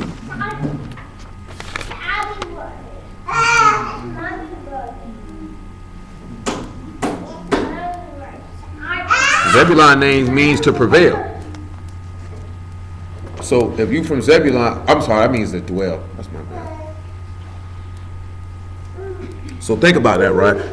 After thee, Benjamin, among thy people, out of being sold, came down governors. So he say out of Benjamin, he say out of Benjamin were people who came out of a place where they were sold and they became rulers. So what can that mean? Then he said after this here, out of Zebulon or out of them that dwell. Mar. He just said, y'all gonna have to come get me for this.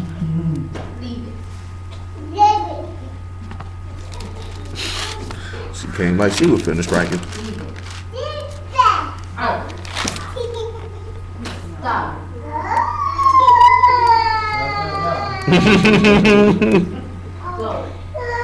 Hold on 1 second, y'all. Hold on. He sounded like he don't hit me. No, he was crying. That's who he was. What y'all think this mean when he say out of mature came to, out of those who were sold came down governors or rulers? How were they sold? I think about us when we talking about getting restored back to the land. We've been talking about. No, but he said out of those who were sold came down governors. So how did they sell themselves to even become a governor? Then after that he says out of them that dwell, they that handle the pen of the writer. So you got some people who dwelling and they're handling the rod or the staff of a scribe or a learned man. You got an idea for that, sir? That nigga eating popcorn. If you repeat the question, I can give you my mission. No, I mean, what does he mean when he say, we sit back and look at out of Ephraim of those who are fruitful in their affliction will arise a root to destroy Amalek. We know that that's Yahushua going to arise to destroy Amalek because he the King of Kings and Master of Masters, and all these other people got to come up under their rule because Amalek has to be wiped out. Because Amalek's not mentioned too tough after Psalms 83. He's not mentioned in a lot of places. But then they say after Benjamin or the son of my right hand among thy people out of those who were sold come rulers. Then he says out of Zebulon are them that dwell or them that handle the staff of correction or the staff of a learned man, because they can recount or relate or retell the word, but they have to dwell. Well, we'll deal with the last part, right? Matthew 13 and 47. Because John chapter 15, he say, do what? Dwell in me, and I in you, right?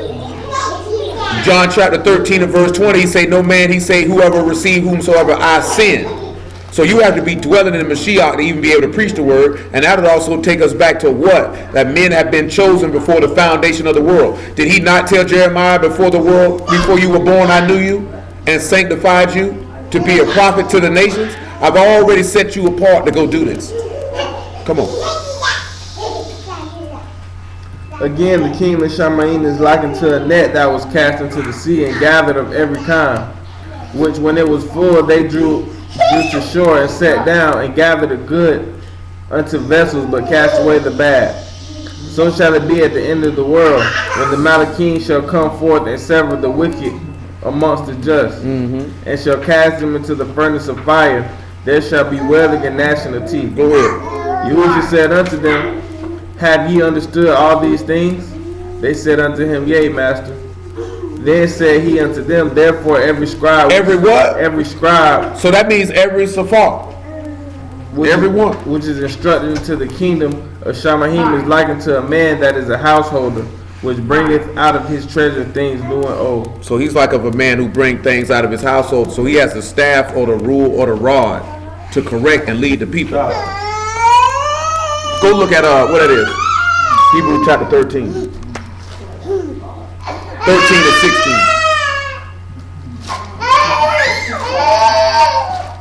Now listen.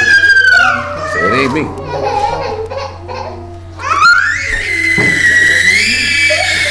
Hey, what's next?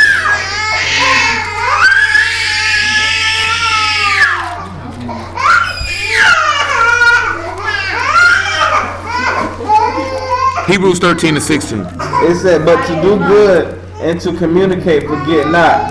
For with such sacrifices, Elohim is well pleased.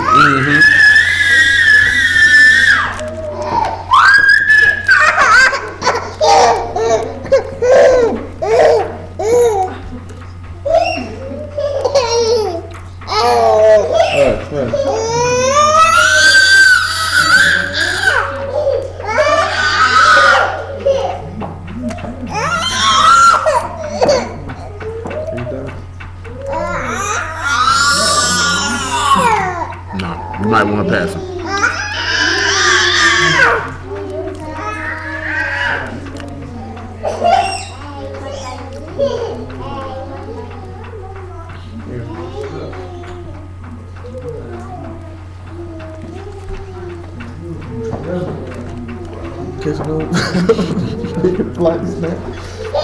It said, but to do good and to communicate, forget not. For with such sacrifices, Elohim is well pleased. Obey them that have rule over you, and submit yourselves, for they that watch for your souls, as they that must give account, that they may do it with joy. If they accounting for your souls, that means they would be out of them that dwell in Mashiach, and they recount and retail because they have the rod, which is similar of rulership or leadership. What's scripture right now? That's Hebrews 13 to 16. So with the people in the body of 1 Corinthians 12, 28 and all that, that'll be the people that's over the soul. What it is? 1 Corinthians chapter 4, or is it 5? Because look at what he said here. He got come because it also means to correct with that word with for broad, for pen, I should say.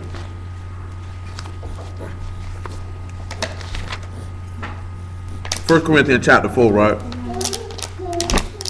About verse 17.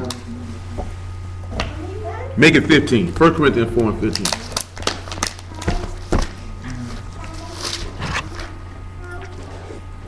For though ye have 10,000 instructors in the Mashiach, yet have ye not many fathers. For in Yahushua Mashiach I have begotten you through the Besor. Wherefore I beseech you, be ye followers of me. Now you just say, he say through, if he did this, he say through Yahushua I birthed you, which means I have to dwell in you to do this. Because he said you got 10,000 instructors, but only one father. Go ahead. For this cause have I sent unto you Timotheus, who is my beloved son and faithful in the master, who shall bring you into remembrance of my ways which be in the Mashiach, as I teach everywhere in every assembly.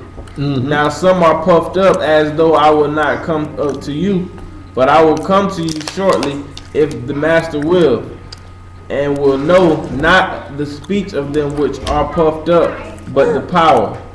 For the kingdom of Elohim is not in word, but in power. What will ye?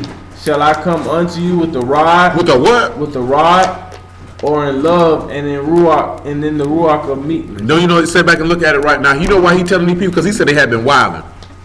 He said, should I come with the rod or the pen of the writer to recount and to retell according to the word to correct you, or should I just come in love and humility and I be chilling with you? This how the son coming back. Is he go? Because he depending on what you're doing, he coming back with a rod, or he coming back in love and in meekness, and that's going to be contingent on your behavior upon his return. You notice that a lot of people don't like when you come with the rod, because you know what you have to do with a rod. You know what's rod usually used for? Punishment. It's usually what you keep the sheep with. Oh. I mean, it's another one. I forgot they had it written in there for that word. And you, you strike them with it so they can get back in line and doing what they're supposed to do. Most people don't like the rod. But you know, we just read that last night. What it said, what happens if you leave a child to his own devices? It said the rod and rebuke say your son. He said a child left on his own brings shame to his mother. You know what I'm saying? That's why a lot of people don't like the rod. So they shame their mother. We can use this in a natural term, right? This here, right? It don't happen with everybody. A lot of people be shamed if you come home and find out your daughter's a whore. They shame the whole family. That's why the people over there in the Eastern Hemisphere, they kill their daughters. They say she done brought shame on the family name and they kill her. I ain't saying that's right, but they do that though. You seen what it says in our law if a woman came up to be found not a virgin. They say to stone her. She done raw folly in Yasharal. She done got a bad name on the whole family. We got to get rid of her. They say, oh, you want to tell me to serve other idols? We got to stone you. You brought evil in Yasharal. We got to get rid of you. People don't like that. You know what I'm saying? Your son come home say he a homosexual. People don't like that. That shames the whole family. You be shamed. And then you wonder what you did. And some of them, they don't have no problem with it. I seen a lady last night say she seen a post with 2 men that say they were married, and there were 700 likes. I guess she counted them all. Or looked at them all, and she said only one of them was a man. 699 of them were women. I don't know the accuracy of that because I don't even know if I would take the time to look at 700 likes just to make that determination. But she was like, in the same voice, black women say it ain't no men to marry. But then you support niggas dressing up like women and being homosexuals. You know what I'm saying? You support it. So how can you support that and then complain in the same breath? But nobody wants to bring that right. See, you got to accept people. See, that's why the black church, they won't take no homosexual. You ain't supposed to take. If you want to be a rump ranger, that's your prerogative. I don't have to agree with it. Why are they so happy with men being punks, though? I don't know why black women are happy with a man being a punk. They would be the main ones talking bad about it. You know what happened when you say something to get home? You must be gay. No, nigga, I don't like confused people. You know how confused you got to be? Huh? They got something to say. All these niggas mad because Serena Williams got a baby from a white man. So what? It's her vagina. She do what she want to with it. She do? Yeah, she married to him. She would have married a white man. Oh, he already knocked her up? Yeah, she was pregnant in the Australian Open. She played tennis pregnant. And she said she knew she was pregnant. She's 20 weeks pregnant. That ain't nothing, no 20 weeks. Shoot, that's 5 months.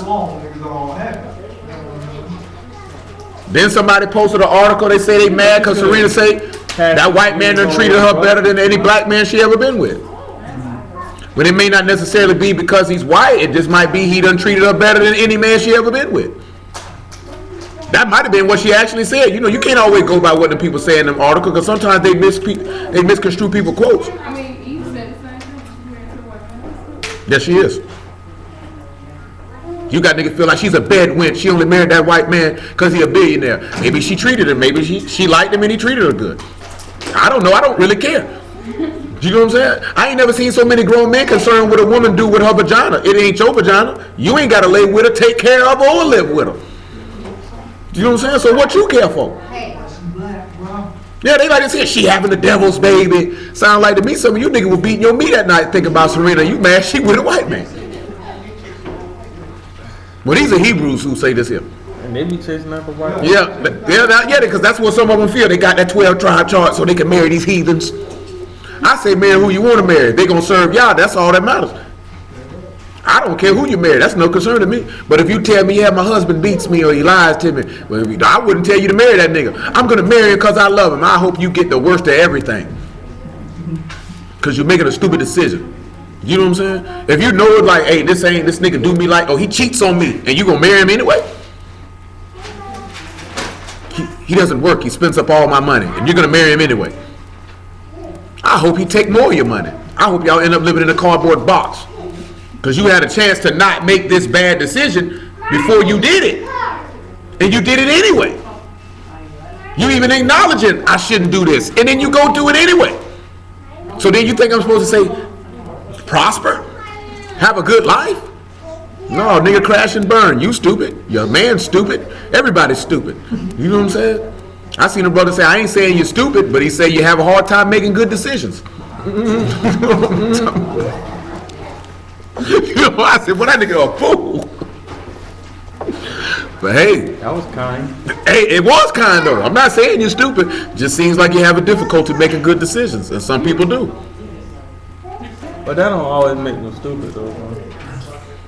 Yeah, if you got a track record of making bad decisions, you're not a person of high intelligence. At all. Go ahead though, man. Where you at? You slid me. Yeah, we good to 1 Corinthians. Come back to Judges 5, man. Verse 15.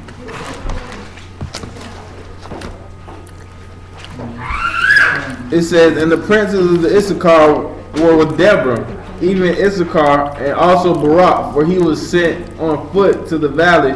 For the divisions of Reuben, there were great thoughts of heart. Now sit down, we're going to look at right this here. Right? Why was he say he was sent for the foot in the valley? He was sent on foot. On foot. Into the valley. Into the valley. This word here is shalak, means to stretch out, to let loose, to be sent, to send away, to out, to dismiss, to give over, to cast out, to let go, to set free. And he said he was sent on foot in a valley for the divisions of Reuben. Now divisions is clear. That word is Pel-aga, and that's just a divide or a stream. But anybody remember what Reuben name means? Son. I want to say behold the son, but in Genesis it tell you also means one that is hated. Say my husband has hated me. Then he said because of the divisions there were great thoughts of heart. So what can you think this means? Because of hatred there were great thoughts of heart. It also got, now keep in mind, right, it says that he was sent into a foot in a valley or cast out. Now you know what's a valley? That's a low-lying land, right? Now what can you think? Because this is another instance of something that we've been talking about. He was sent on valley, sent on foot into the valley. Because there were divisions and those who were hated, so there were great thoughts of heart. But let's look at divisions and hated. Swing on around here to what that is. John 7 and 50. Let's see what 7 and 50. Make it 7 and 47.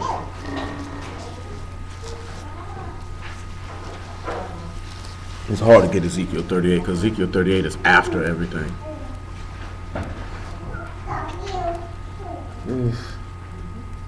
Then answered them the Pharisees, are ye also deceived? Have any of the rulers or the Pharisees believed on him?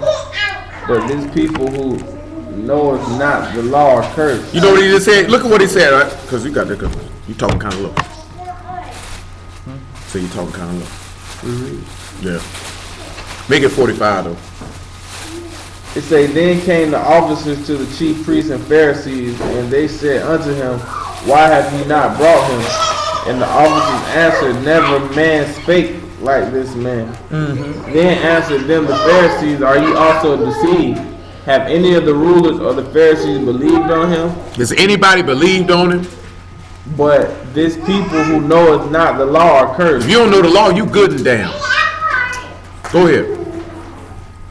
Nicodemus said unto them, he that came to Yahushua by night, being one of them, does our law judge any man before hear him and know what he does? They answered and said unto him, art thou also of Galilee? Search and look, for out of Galilee arises no prophet. Yep. And every man went on his own house. Go ahead. Into his own house. Yahushua went into the Mount of Olives, and early in the morning he came again into the temple, and all the people came unto him, and he sat down and taught them. And the scribes and Pharisees brought unto him a woman taken in adultery, and when they had set her in the midst. I think it might have been too low. They said there was division amongst the people because of it. They were divided. That way at 40. Let's go 41. John 7 and 41. It said, others said, this is the Mashiach. But some said, shall the Mashiach come out of Galilee? Have not the scripture said that the Mashiach cometh of the seed of Daud, and out of the town of Bethlehem where Daud was? So there was a division among the people. So people were divided because of it. But why were they divided? And some of them will have taken. That's good. So why were they divided? Well, let's look at John 15 and 22 and see why were they divided.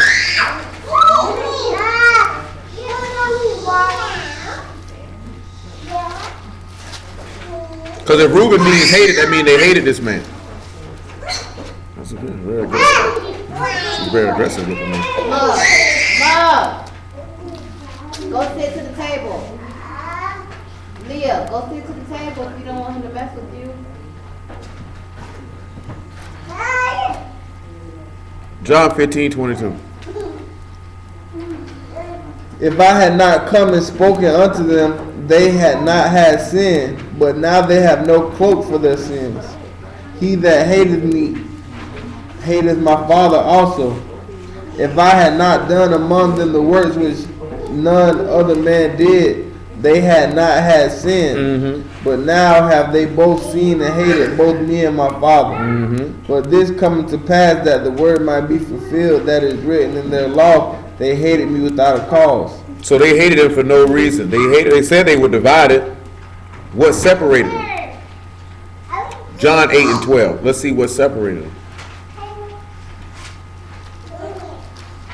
Which goes back to what I told you last night. What does Genesis 3 and 15 say? There's enmity between the woman's seed and the serpent's seed. There's a division, and there's great thoughts in heart. And he told you in Luke chapter 2 that this child will reveal the hearts of many in Yasharal. It will reveal what was in people's heart. Because it said Barak was sent into a foot of the valley. Barak is lightning.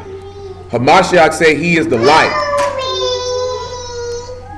He was sent on foot in the valley because he was sent on foot in the valley to die. Because he had to die, this is what caused division amongst the people, which is still causing division amongst the people to this very day. I seen you post on Facebook, you said there's a lot of people are killing him. They'll kill him again with no hesitation. Because he tell you, that's just going in that law. We say do not desire a murderer. Take no satisfaction in the life of a murderer. But you got brothers and sisters that take satisfaction in Hashatan every single day. The master say this man is a murderer from the beginning.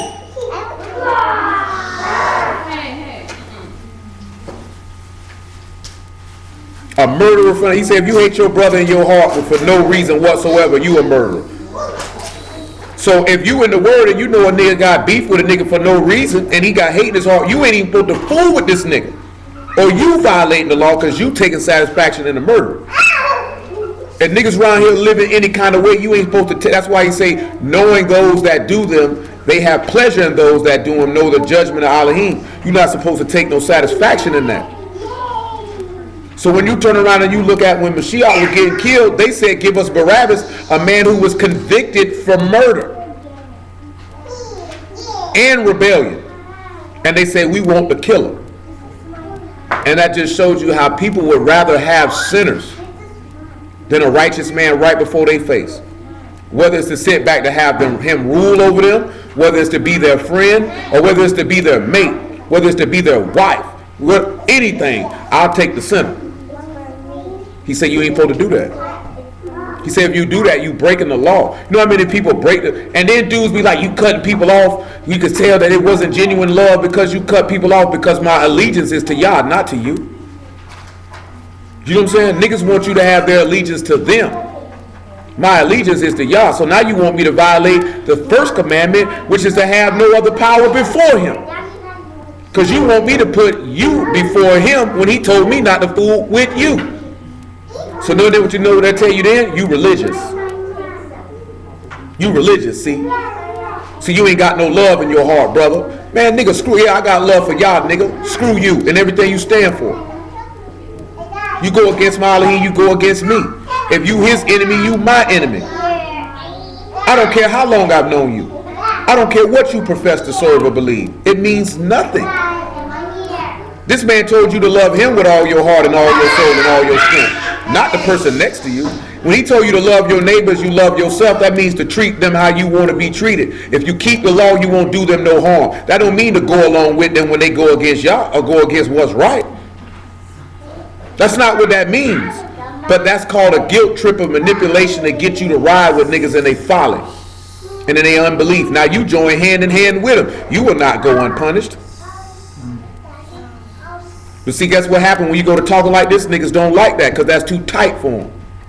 I don't take no satisfaction no more. I'm straight. I ain't got to fool with you. My life ain't going to be no worse. You live your life how you want to, bro. You need me, I got you. I don't fool with you, though. You think of my shot? That man say, blessed are those who don't take counsel under ungodly nor stand in the way of sinners. So how you going to be taken aside? How you going to be blessed if you got satisfaction in a murder? A murderer pleases you. If a righteous man or a murderer is in your face, which one you going to choose? Which one you going to choose? They chose Barabbas. So if you think in 2017 so-called, if this man will walk around and they say, well, we finna lock up Barabbas or Yahusha, who you think they, but we gotta let one go. Who you think they gonna let go? The man who kept telling them about themselves? or the nigga who wicked just like them? That's why he had to send Barak into the valley. You got to go into Jessamine, man, on foot. I got to pierce you again. I got to handle that. So because now you got divisions, now you find out what's in people's heart. Go ahead, what you holding? John 8 and 11, 12. Go and get to him. It says the woman, he said unto her, woman, are those thine accusers? We need 14 then. Alright. It said, Yahushua answered and said unto them, though I bear record of myself, yet my record is true. And I know whence I came and whither I go, but ye cannot tell whence I come and whither I go. If ye judge after flesh, I judge no man. And yet if I judge, my judgment is true. For I am not alone, but I and my Father that sent me. It is also written in your law that the testimony of two men is true. I am the one that bear witness of myself, and the Father that sent me bear witness of me. Then said they unto him, where is thy Father? Yahushua answered, ye neither know me nor my Father. If you had known me, you should have known my Father. You know, John 17 and 20 say, 23 say, God and his Father, they have not known thee, but I have known thee. We had already read that earlier, how they don't know him. It's a lot of people say they know Yah, but they don't know him. Like they notice he say, right, they quit the screen. If you say you know him and you don't keep his commandments, you a lie. But yet they don't keep the commandment that he gave, that he who I send, you better obey him or are required of them. So they're a liar. Because I'm going to tell you, the biggest thing dudes say to why they don't want to follow, it's written in Greek. Nowhere in here did he say anything had to be in Hebrew. If that's the case, throw Daniel away, because that was written in Aramaic. Do you know what I'm saying? That's your cause, the language is written in. That's your rationale. The language is written in. You know what I'm saying? Oh, we don't know who wrote it. It's anonymous writers. All this type of stuff to get around the fact that he did the work that no other man did. And it condemns and convicts your ungodly lifestyle. And you despise it. You despise it. So you don't want his rulership. Come on, man. Verse 16, because I want to read the other part where you sit back and say this at before we read this. He said, yet if I judge, my judgment is true. No, I'm talking about the Judges 5. That's why I started at 16. 5 and 16. Why abodest thou among the sheepfolds to hear the bleatings of the flock? For divisions of Reuben were great searchings of heart. So he say again, there's great searchings of heart. Let's get Jeremiah 17 and 9. And after Jeremiah 17 and 9, what it is? Revelation 22 and 11.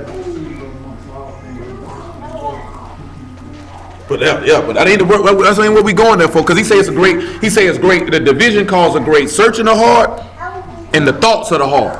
Now we didn't read Hebrew 4 and 12. What does Hebrew 4 and 12 say? Right. The word of Elohim is what? Dividing asunder to the joints and marrow, and is a discerner of the thoughts and intents of the heart. So him whom you hate is a discerner of the thoughts and intents of your heart, because you're divided against him. Like we didn't read John 9, they sat back and said, we know Moses. Of this man, we don't know where he come. We know Elohim spoke to Moses. It was showing the thoughts and intents of their heart. Every time this man spoke, it showed where their heart was at. Everything this man did, it was to search your heart. Because the things in your heart got to be searched out. In order for your heart to be searched out, what has to happen? You got to be tried. You got to be tried. Come on, Jeremiah 17 9. And 9? Yep. The heart is deceitful above all things and desperately wicked. Who can know it?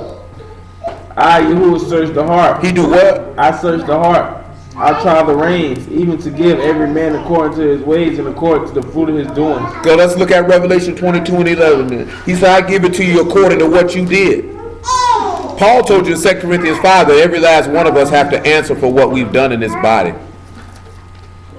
You have to answer for it. Say that one more time. 2 Corinthians 5, Paul say, knowing the terror of the master, we persuade men, for all men got to answer for what they've done in this body, whether it be good or evil. You got to answer for it.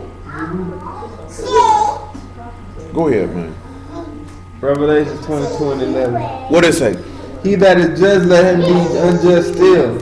He which is filthy, let him be filthy still. Mm-hmm. He that is righteous, let him be righteous still. Mm-hmm. He that is kodash, let him be kodash. Go ahead. And behold, I come quickly, and my reward is with me, to give every man according to his work shall be. I am the He said to give every man according. He come quickly. Now he just said right to give you according to your works. Now let's look at Matthew 7 and about 13.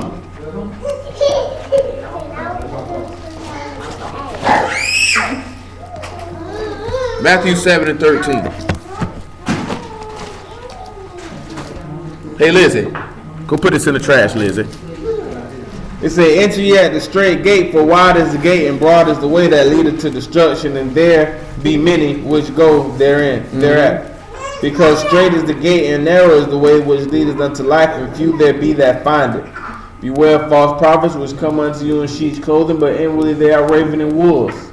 Ye shall know them by their fruits. Do men gather gates of thorns or figs of thistles? Even so, every good tree bringeth forth good fruit, but a corrupt tree bringeth forth evil Now I want fruit. you to go to Matthew 12 and about 33, and I want you to hear how the master phrases that there. Because he say he's going to give a man according to his work. Now we can look at John 5, and he sit back and he tell you that there's going to be the resurrection of the dead, some to damnation and some to life. And he's going to give every man according to how he lived. See, everybody in the wilderness got rewarded according to their faith, because the just are lived by their faith. Your faith determines your actions. If your faith is small or non-existent, then it's going to determine what your behavior is going to be. Because if you have expectation of receiving a reward from this man, then you'll live accordingly, because that's where your hope is. If you have no expectation of reward, then you're going to do like what we read in Jeremiah 18. We have no hope. We will go, every one of us, after the imagination of our own evil heart and our own devices. I'm going to do what I want to do. Go ahead. Either make a good tree and his fruit good, or else make a tree corrupt and his fruit corrupt. So he said you need to make yourself good or be a sinner. See, that take it when the master said that you lukewarm. You're neither hot nor cold. So I'll spew you out of my mouth. Because actually what we looking at in Jeremiah 18, when he said, hey man, amend your ways and your doings and I'll repent of the evil, he was trying their heart. And the thoughts of their heart came out when the word came. He said, man, we ain't got no hope, man. We gonna follow our own devices and walk in our own way. See, I'm gonna tell y'all something, because y'all done seen people. Stop it, Leah. Don't do it again. Because all you're going to do is hit your chin on that table and go to crying and want some comfort, and you're not going to get any. Y'all done seen where people sit back and they look and they be like, yeah, boy, I believe that. That made a lot of sense. But at the same token, if you paid close attention, you would see the thoughts and intents of their heart have been revealed. Every time you bring the word out, somebody's thoughts of their heart will come out. Or the word is a lie. So that's why you have these divisions, because Yahushua is hated. And it shows on what side of the fence you're on. He's even hated by those who profess to believe in him. They hate him. Because they refuse to let this man have dominion and rule over their life. Go under. Nevertheless, go ahead. Keep going, sir. It says, and his fruit corrupt, for the tree is known by its fruit. O generation of vipers. Now notice this here, he say the tree is known by its fruit. And we looked at, and then where it said Ephraim is him that is fruitful in his affliction. And there's a root there. So if you planted in depth with a Mashiach, you're going to bear the fruit of a Mashiach. That way you should be able to know who is who. How can a nigga tell me he in Mashiach? So what, you know a couple verses? So what, you know you Yasharal? So what, you say Yahushua instead of Jesus? I'm looking at you and I don't see no fruit. So I'm just supposed to let that slide because you know some things? Because you've been doing it 20 years? There's dudes who've been doing this 20 years and have no fruit to speak of. None. Do you know what I'm saying? And I'm supposed to overlook that when he say the tree known by its fruit. So I'm looking at what you doing. What you doing telling me you are the devil. But you mad because I spoke it? That's why they hated the man. And you know what niggas like to do in 2017? They don't want to speak it. They don't want to say that's dastardly behavior, sir. Surely Satan is your father. How you gonna say that about me? We supposed to be cool. I thought you loved me. I loved you enough to tell you that. You know what I'm saying? How you sit back and see somebody make a bad decision or making a bad decision and nobody wants to say anything to them about the decision? Everybody just wants to sit around and look stupid. Or talk to each other about, I don't think he should do that. You gonna say something to him? I'm waiting for you to say something. What? Because don't nobody want to be that friend that doesn't agree with his friend. Nobody wants to be that guy. The guy that nobody wants to talk to because they won't tell him what they want to hear. Come on to Luke chapter 2, man, verse 33.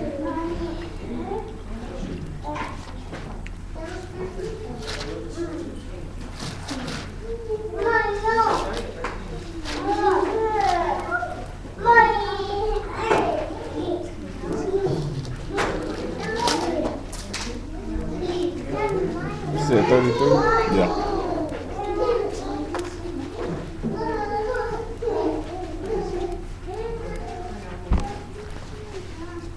And Yosef and his mother marveled at those things which were spoken of him. Back it up to 30 then. For my enemies have seen my salvation, which thou hast prepared before the face of all people, and a light to lighten the Gentiles and the esteem of thy people Yasharal. Mm-hmm. And Yosef and his mother marveled at those things which were spoken of him. Go ahead. And Simeon blessed him and said unto Mary his mother, Behold, this child is set up for the rise and fall. The fall and rising again of many in Yasharal, and for a sign which shall be spoken against. A sign that shall be what? Spoken against. Yea, a sword shall pierce through my own soul, also that thoughts of many hearts may be revealed. So it's great searchings of the heart because this will be spoken of. Can we read in Acts 28 where he say we heard this sect is spoken of against everywhere? Now, when we look at 2017, it seems like everybody's speaking against anybody who believe in Mashiach in these days and times. But sit back and look at it. 2013, you didn't see that. Not as in large numbers. 2014, you started to see it increase. In 15, it increased. In 16, it increased. In 17, it's increasing even the more. Doesn't Paul write and tell you the way of truth shall be evil spoken of? Or Peter said it? Paul say he stopped teaching with dudes or speaking to dudes because they began to blaspheme the way of truth in the book of Acts.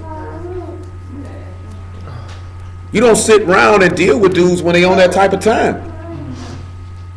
You can't do it. But guess what though? It's revealing what's in their heart. Because the love of Elohim is not in them. We started with that. You would not come to me that you might have life, but I know you, the love of Elohim is not in you. Because when it's brought forth to see the love of Elohim manifested in the person of Yahushua HaMashiach through his sacrifice and his sufferings, they reject it because they don't love him. Him who son him. The last thing they want is a man to tell them you can live without sin because they want to sin.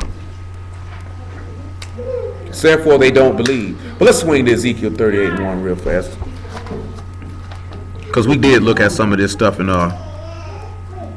Judges 5 on Wednesday. How they fought from Shamahim with the stars in their course. You remember that? And the horse hoofs were broken. The prancings of their mighty ones. But the thing we were looking at, I wanted to mention in Judges 23 was, Curse ye Meroz, said the Malachim of Yahuwah. Curse ye bitterly the inhabitants thereof, because they came not to the help of Yahuwah, to help Yahuwah against the mighty. Now the people of Meroz, that city means refuge. And you know that take you back to, in Isaiah 16, he told Moab to hide his people. That's supposed to have been a refuge for them. And they wouldn't accept him.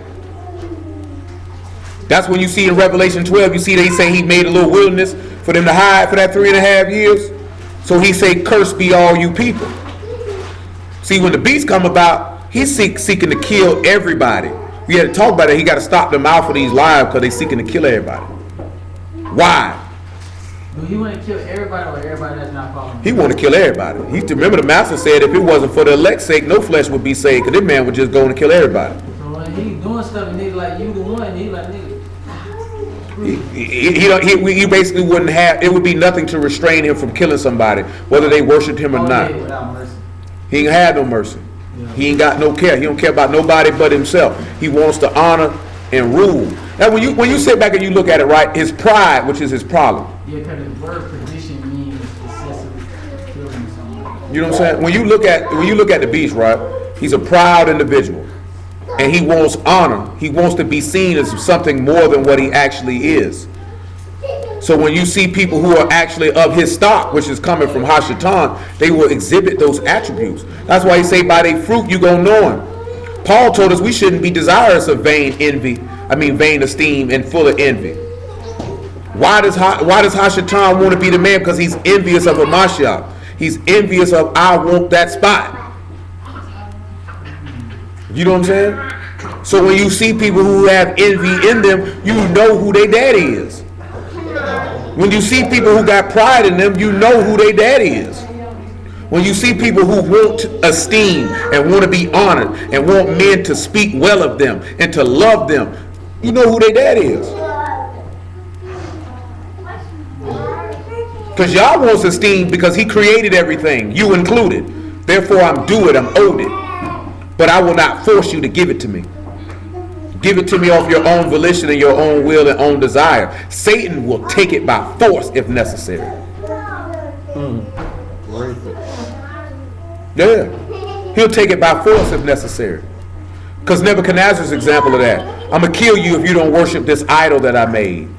I will take it by force. I will get honor and esteem one way or another. When y'all like this here, you ain't got to give it to me, but you'll give it to me on the day of judgment though. You ain't got to give. You don't see Yah forcing nobody to serve him nowhere in this book. You don't see him forcing anybody to do it. He put it out there. He said, you choose life or death. You make the choice. You choose blessing and cursing. You make the choice. Go preach to him. You make the choice. Satan like this here, serve me or die. Where you ever seen Yah say serve me or die? Yah say if you don't serve me, I'm going to get you. There's consequences and repercussions. But I'm not going to force you. I'll see you at the time appointed. Go ahead, sir. Ezekiel 38. And the word of Yahuwah came unto me, saying, Son of man, set thy face against Gog in the land of Magog, the chief priest of Meshech, and Tubal, and prophesy against him. And say, thus said Yahuwah Elohim, behold, I am against thee, O Gog, and chief prince of Meshech and Tubal. He against the rulers. Now remember, right? Didn't we just already read in Judges? He got dominion over the nobles and all the mighty ones of the earth. I'm against you. Go ahead. And I will turn thee back, and put hooks into thy jaws, and I will bring thee forth in all thine army, horses and horsemen, and all of them clothed with all sorts of armor. And then I just tell you in Judges what it said, right? In verse 22, then were the horse hoofs broken by the means of prancings, the prancings of their mighty ones. He said, I'm going to bring you back, you and all your horses. Y'all going to come back. Because he done already smashed these people, but he said, you know what? Y'all going to come back. Go ahead. Clothed with all sorts of armor, even a great company with bucklers and shields. And the word for prancing in Judges is dahar, and it means a rushing or a galloping. Go ahead. Bucklers and shears. Hold on. Remember what we read in Joel? Beat your swords into plowshares and tell the heathen to assemble themselves. See, they're going to assemble themselves to fight twice. Twice. They're going to fight him when he come back, and Gog and Magog going to pick up the ball again. Because now the beast ain't regulating him. The beast is gone. He burning. He and him now. Go ahead. All of them handling swords. All of them got a sword. Persia, Ethiopia, Libya with them, all of them with shield and helmet. Oh, the Hamites with them. Gomer and all his bands in the house of Togarmah of the north quarters, and all his bands, and many people with thee. A lot of people with him. Be thou prepared, and prepare for thyself, thou and all thy company that are assembled unto thee, and be thou guard unto them. Mm-hmm. After many days thou shalt be visited. After many what? After many days thou shalt be visited. In the latter years thou shalt come into the land that is brought back from the Brought sword. back from what? The sword. Now let me ask y'all a question. Who remembers what it means when we talk about latter times? What does that mean? At a later date. At a later date. This could mean captivity, this could mean Mashiach, or this could be the end. But what do you think he mean when he say this is the land that is brought back by the sword? Textually, how can you reconcile that we're in a land that was saved from the sword? In Zechariah 14, he brought you back by the sword. We read it last night in Revelation 11. It's not Jerusalem under fire. by the sword. He had to deliver them. You talking about Jerusalem, not though, right? Yeah, that's the land they in. You finna see, keep going. He said in the land brought back by the sword. Look what he say after that.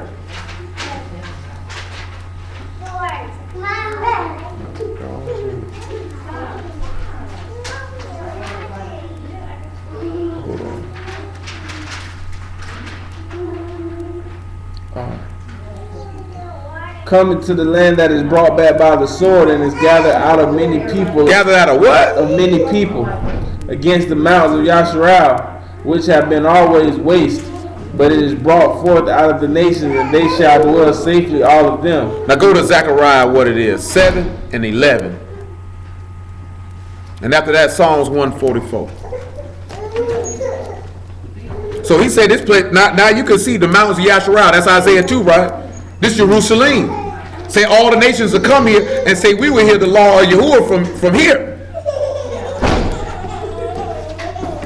It said, but they refused to hearken and pulled away the shoulder and stopped their ears that they should not hear.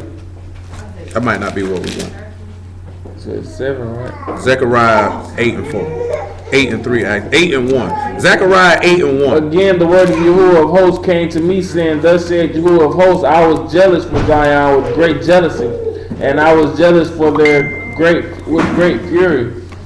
Thus said Yahuwah, I am returned to Zion and will dwell in the midst of Jerusalem, and Jerusalem shall be called a city of truth and a mountain of Yahuwah of hosts, a Kodash mountain. Thus said Yahuwah of hosts, there shall yet old men and old women dwell in the streets of Jerusalem, and every man with his staff in his hand for every age. And the streets of the city shall be full of boys and girls playing in the streets thereof. Thus says Yahuwah of hosts, if it be marvelous in the eyes of the remnant of his people in these days, should it also be marvelous in thine eyes? Did you not see he say he rose up to jealousy to take his city back? And to deliver his people and to plant them in that place? Well, he's gathered them out of all the places they're scattered, like it says in Isaiah 11. Now come over here and look at Psalms 144 and 12. Make it 13. Matter of fact, make it 10. Make it 9. Psalm 144 and 9.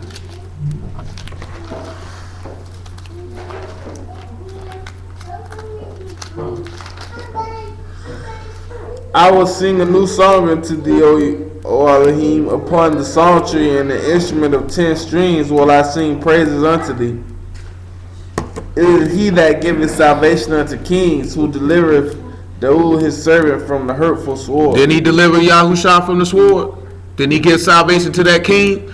Didn't we talk about last week that this man blood make you a king? When he give you salvation to deliver you from the hurtful sword that you're reading about right now? Go ahead.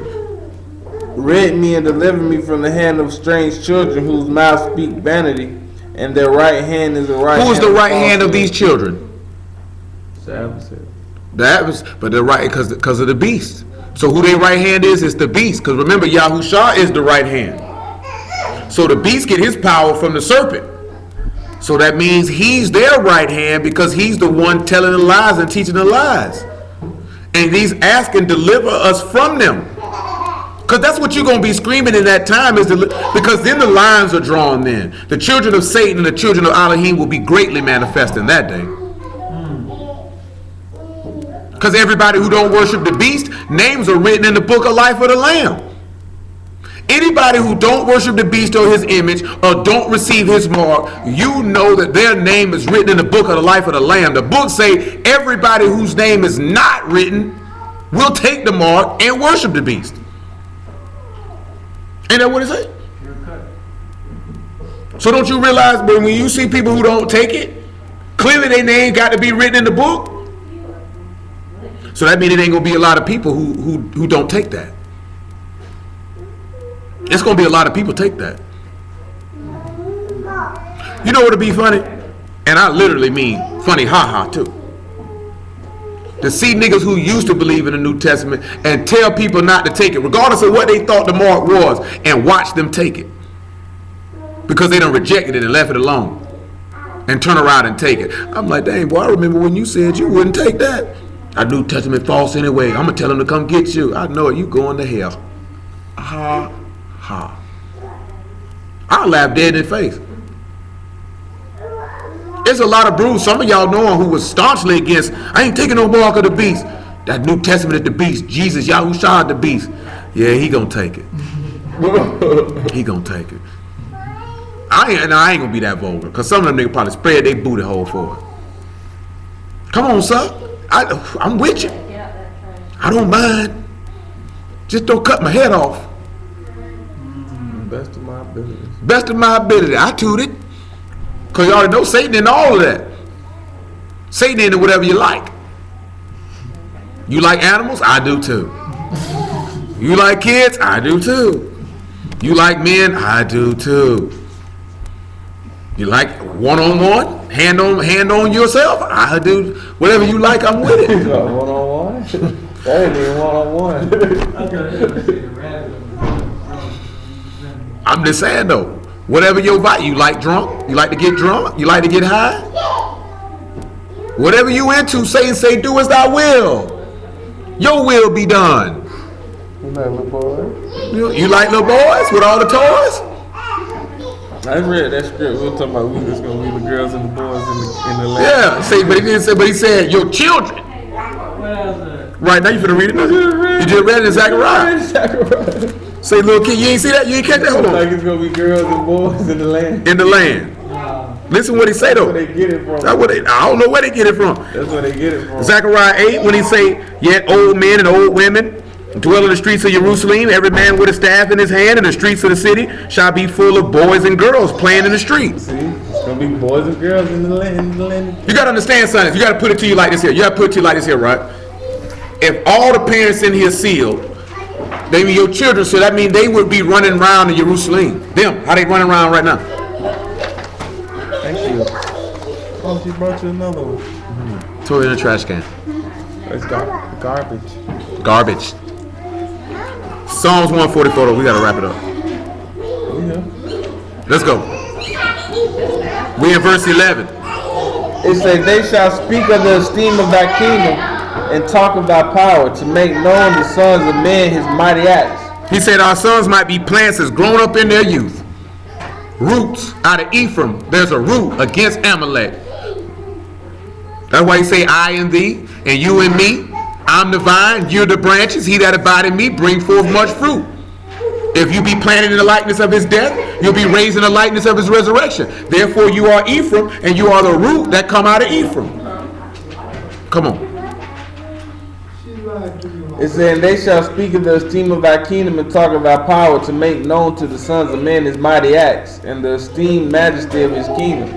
Thy kingdom is everlasting. What are you reading, sir? Because that's definitely not verse 12. They was on the same I hear thing. you. I hear you. It said that our sons may be as plants grown up in their youth, that our daughters may be as cornerstones polished after the similitude of the palace. Go ahead. That our garners may be full, affording all manner of store. Go ahead. That our sheep may bring forth thousands and 10,000s in our streets. Go ahead. That our oxen may be strong to labor, that there be no breaking in nor going out. And there should be real what? That there may be no complaining in our streets. Because you know that's what got a lot of them kept cut off in the wilderness was the murmuring. The complaining. Now you in the land that's brought back from the sword. What are you complaining for? Because I got rid of death. There's no more pain. There's no more tears. You have no need for light, nor for the sun, nor for the moon. Go ahead. Read the last verse, man. Happy is the people that is in such a case. Yea, happy is the people. I didn't get to that tribe in Judges chapter 5. What tribe means happy? Asher. Come on back to Psalms 38. I mean, Ezekiel 38.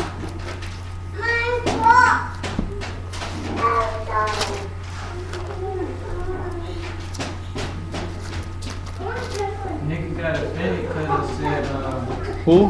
Somebody got nigga offended. got offended because if somebody made a statement and said there's many ways to the Most High, it's like, but I was like, there's only one way. You gotta go through the Son of Bushi. I mean, that's New Age talk, though. It's all the same. Coexist. Yeah, they said That's New Age talk. New Age talk. That's what they call it. I mean, that's New Age religion. That's literally what it's called, New Age religion. That's new.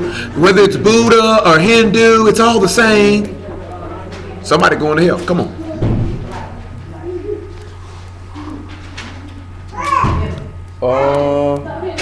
We at 9. Thou shalt sin and come like a storm. Thou shalt be like a cloud to cover the land. Cover the land. Thou and all thy bands. And Everybody many people with you. thee. Everybody. Thus says Yahuwah Elohim, it shall also come to pass that at the same time shall things come into thy mind, What'll happen? and thou shalt think an evil thought. And thou shalt say, I will go up to the land of unwalled villages, Unwalled villages. and I will go to them that are at rest. At what? At rest. At what? At rest. If they at rest, that's us coming back. When have we ever been at rest? No, one time. When you first came in the land, he came to set you at rest. Then he gave you continual rest during the reign of Solomon. So when he say at rest, this is how you know this is after Mashiach's return and not before. Because he'll cause you to dwell everyone in your place. Go ahead. The unwalled villages. What's that? Alright. And I will go to them that are at rest, that dwell safely, all of them dwelling without walls and having neither bars or gates. Dwelling safely. To take a spoil and to take a prey. To turn thy hand upon the desolate places that are now inhabited. The desolate places that are, there's not, do we not can sit back and see how Jerusalem is desolate? Nice. That's what Zechariah was telling you. And upon the people that are gathered out of the nations. Out of where? The nations. This is clear. Which have gotten cattle and goods that dwell in the midst of the land. Now look at Isaiah 61, right? See if he sit back and say you'll bring a whole bunch of stuff. The nations will give you stuff. This is what I mean, like when you dealing with them dudes, like, okay, so you mean to tell me King David gonna resurrect and get all this stuff for us? Because I need to know. Go ahead. Isaiah 61. And verse 4. And they shall build the old waste, they shall rise up the former desolations. They'll rise up the what? The former desolations. So Jerusalem will be rebuilt. And they shall repair the waste cities. They'll repair the waste city. The desolations of many generations. The desolation. Doesn't Leviticus 26 tell you Jerusalem will be desolate? The land will be desolate. He said it'll enjoy her Sabbaths once you left up out of it. Once I make it desolate. Now here Isaiah saying it's going to be rebuilt. See, they'll tell you. See, that was during the time when they came back from Babylon. Idiot. Go ahead. And strangers shall stand and feed your flocks, and the sons of the alien shall be your plowmen. Didn't we just already read that? Servants. We already read that, right? Everywhere, New Testament, Old, everything backed it up. Go ahead. But ye shall be named the priests of Yahuwah. Men shall call you the minister of our Elohim. Ye shall eat the riches of the Gentiles, and in their esteem shall ye boast yourselves. For your shame shall have double, and for the confusion they shall rejoice in their portion. He say, for your shame you'll get double, and for your confusion they shall rejoice in their portion. Therefore in their land they shall possess the double. This is what this man's telling you right here in Ezekiel 38. They didn't get no double when they came out of Babylon. They didn't get no double when they came out of Babylon. They didn't get none of that. They were trying to rebuild. They were trying to rebuild. They ain't get no double. Come on back to Ezekiel 38. That's done clear if you really pay attention and look at it. This is after. That's why I be telling you, ask them niggas, well, bro, who's going to pull that off? When did this happen? Somebody tell me. I need to know. Because you're already supposed to know. So nobody can't deceive you. That's why the master say, I've told you before. Let no man deceive you. And after he said that, he said, I've told you before. That means if you let a nigga get you, don't come talking to me. Because I done already told you. That's what I mean by when you sit back and when you actually look at it and critically assess his statement, that's a harsh statement. That's not, I ain't playing with you. That'd be just like this here, right? You tell the kid, don't put your hand on the stove now. I done told you before. So when he put his hand on that stove, you ain't got no sympathy for him. You better clean up these toys before I get back. I told you before. You come back in that room ain't clean, all you want is belt and butt. You don't want to talk, ain't nothing to talk about, or nothing. Because I already told you. And that's how y'all look at it. I've already told you. So if you got the seed, it cause you stupid. I ain't got no pity on you. That's why he say, if a false prophet come and he say, it don't matter what he said. What did I say? Some of y'all know your people told you, you better not go outside. Don't you go to that party. Don't you go here. But your friends kept telling you, come on, man, she ain't gonna know. And guess what? You went and did it anyway. But mama, what did I say do? What did I say do? Or grandma said I could do it. Or auntie said I could do it. But what did I say to her? And they still knocked your whole head off. Because regardless of what the next person said you could do, what did I say? You're supposed to follow my order. You didn't follow my order. So therefore you got to suffer the consequences for disobeying my order. And a lot of us done got like that because you worry about what the next person telling you versus following the order that you was given. If this man had already told you what's going to happen so you don't get the seed and you get the seed, you a special kind of stupid. Well, I thought that was a man of God, but what did the book say? I thought they loved me, but what did the book say? What did your God tell you to do? He told me not to do it. So nigga, you knew, so you was rebelling. You knew. Go ahead. Yeah, 38. It says, Sheba and Dedam and the merchants of Tarshish with all the young lions thereof shall say unto thee, art thou come to take a spoil? No. I might back to Ezekiel. Yeah. Okay, go ahead. 38. Go ahead. It say, art thou come to take a spoil? Hast thou gathered thy company to take prey, to carry away silver and gold, to take away the cattle and goods, to take a great spoil? Therefore, son of man, prophesy, saying to God, thus says Yahuwah Elohim, in the day when the people of Yasharah dwell safely, thou shalt know it. He said they'll know it. Go ahead. And thou shalt come from thy place out of the north parts, thou and many people with thee, all riding upon horses, a great company and a mighty army. Let's see why they would come out the north part. Zechariah 14 and 10. Make it 11 or 12. See what 11 say.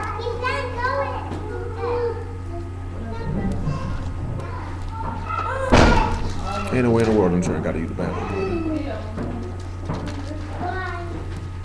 They don't use the bathroom that much at the house.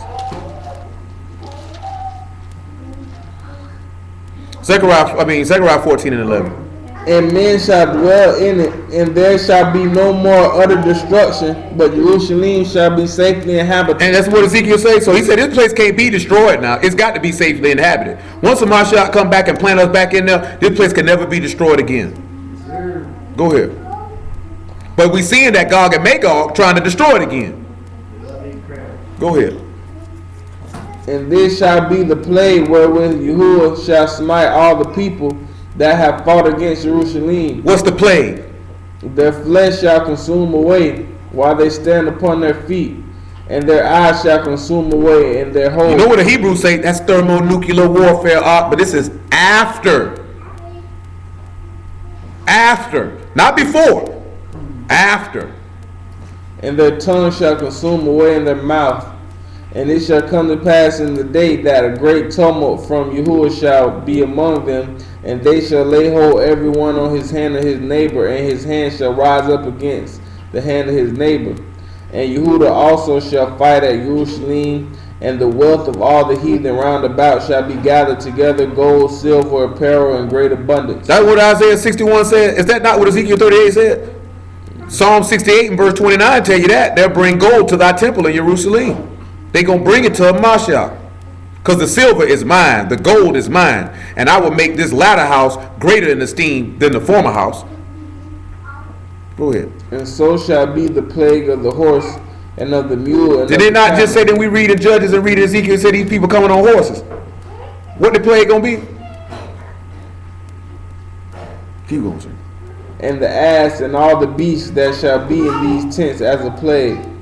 And it shall come to pass that every one that is left of all the nations which came against Jerusalem shall even go up from year to year to worship the Moloch and Yahuwah of hosts, and to keep the Feast of Tabernacles. So it sat back and said that all these people that came up, right, and they stuff will burn away in their eyeballs and all the good stuff. Now come back to Ezekiel 38. Because it sounded like a whole bunch of people was coming to make war with Jerusalem, that didn't it? They got some balls, don't they? Need some brazen men. Go ahead. May I have your attention, please? No, you May I cannot. have your attention, please? The library will close in 30 minutes at 6 o'clock. Those needing a ride home, please call Need a ride now. All meeting rooms will close in 25 minutes at 5:55 p.m. All computers will also shut down at 5:55 p.m. The library will close promptly at 6 p.m. Thank you. Promptly. Go ahead. And thou shalt come up against my people of Yasharah as a cloud to cover the land, and it shall be in the latter days. And when? And I will the latter days, and I will bring thee against my land, that the heathen may know me, when I shall be sanctified in thee, O God, before their eyes. Thus says Yahuwah Elohim, art thou he of whom I have spoken in old time by my servants, the prophets of Yasharah, which prophesied in those days many years that I will bring thee against them. And it shall come to pass at the same time when God shall come against the land of Yasharah, says Yahuwah Elohim, that my fury shall come up in my face. For in my jealousy and in the fire of my wrath have I spoken. Surely in that day there shall be great shaking in the land of Yasharah, so that the fishes of the sea and the fowls of Shamayim and the beasts of the field and all the creeping things that creep upon the earth and all the men that are upon the face of the earth shall shake at my presence. And the mountains shall be thrown down, and the steep places shall fall, and every wall shall fall to the ground. And I will call for a sword against them throughout all my mountain. And it says Yahuwah Elohim, for every man's sword shall be against his brother. And I will plead against him with pestilence and with blood. And I will rain upon him and upon his bands and upon many people that are with him, and overflowing rain, and great hailstones, fire and brimstone. Thus will I magnify myself and sanctify myself, and I will be known in the eyes of many nations, and they shall know that I am Yahuwah. Now let's look at Revelation 20:7. Now you notice what he said, if he riding fire, don't you think fire and brimstone to make a nigga eye burn away right in the sockets? Cause niggas going crazy right now cause they say North Korea shot a missile and they blew up. What you worrying? You worrying about a nigga halfway across the world can't do nothing to you. When you got enemies that look just like you, who after your soul every day. Go ahead, man. Verse 20. And 7, yeah. It say, and when the 1,000 years are expired, Shaitan shall be loosed out of prison and shall go out to the Who can sea. remember where it says that where he will be loosed out of his prison? You, It's in Ezekiel. It's in Isaiah. yeah, get Isaiah 24 and 23 when you see where he loosed out of his prison.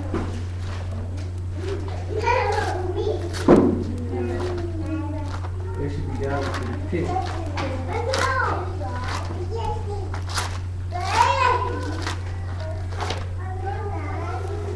Go ahead.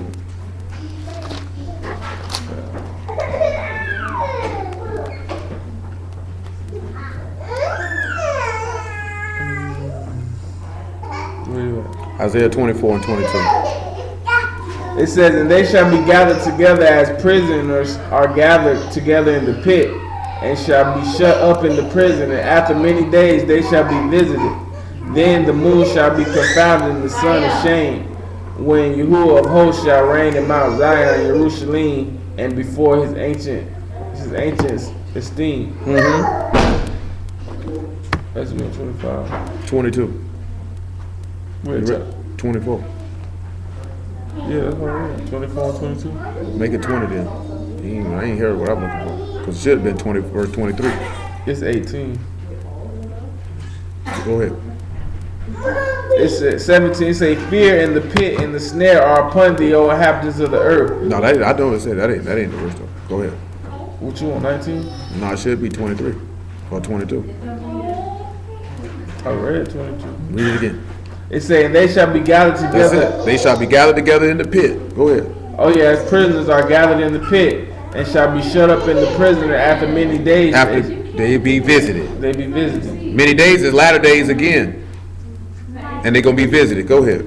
And then the moon shall be confounded, and the sun ashamed, when Yahuwah of hosts shall reign in Mount Zion, and in Jerusalem before the ancients esteemed. So now these men that say got to be bound up for a little bit. Because we have to have a reason why he say he's bound up. Go ahead. And 20. That's in the chapter. Yeah, up to my Revelation 20. Okay. All right. Go ahead. It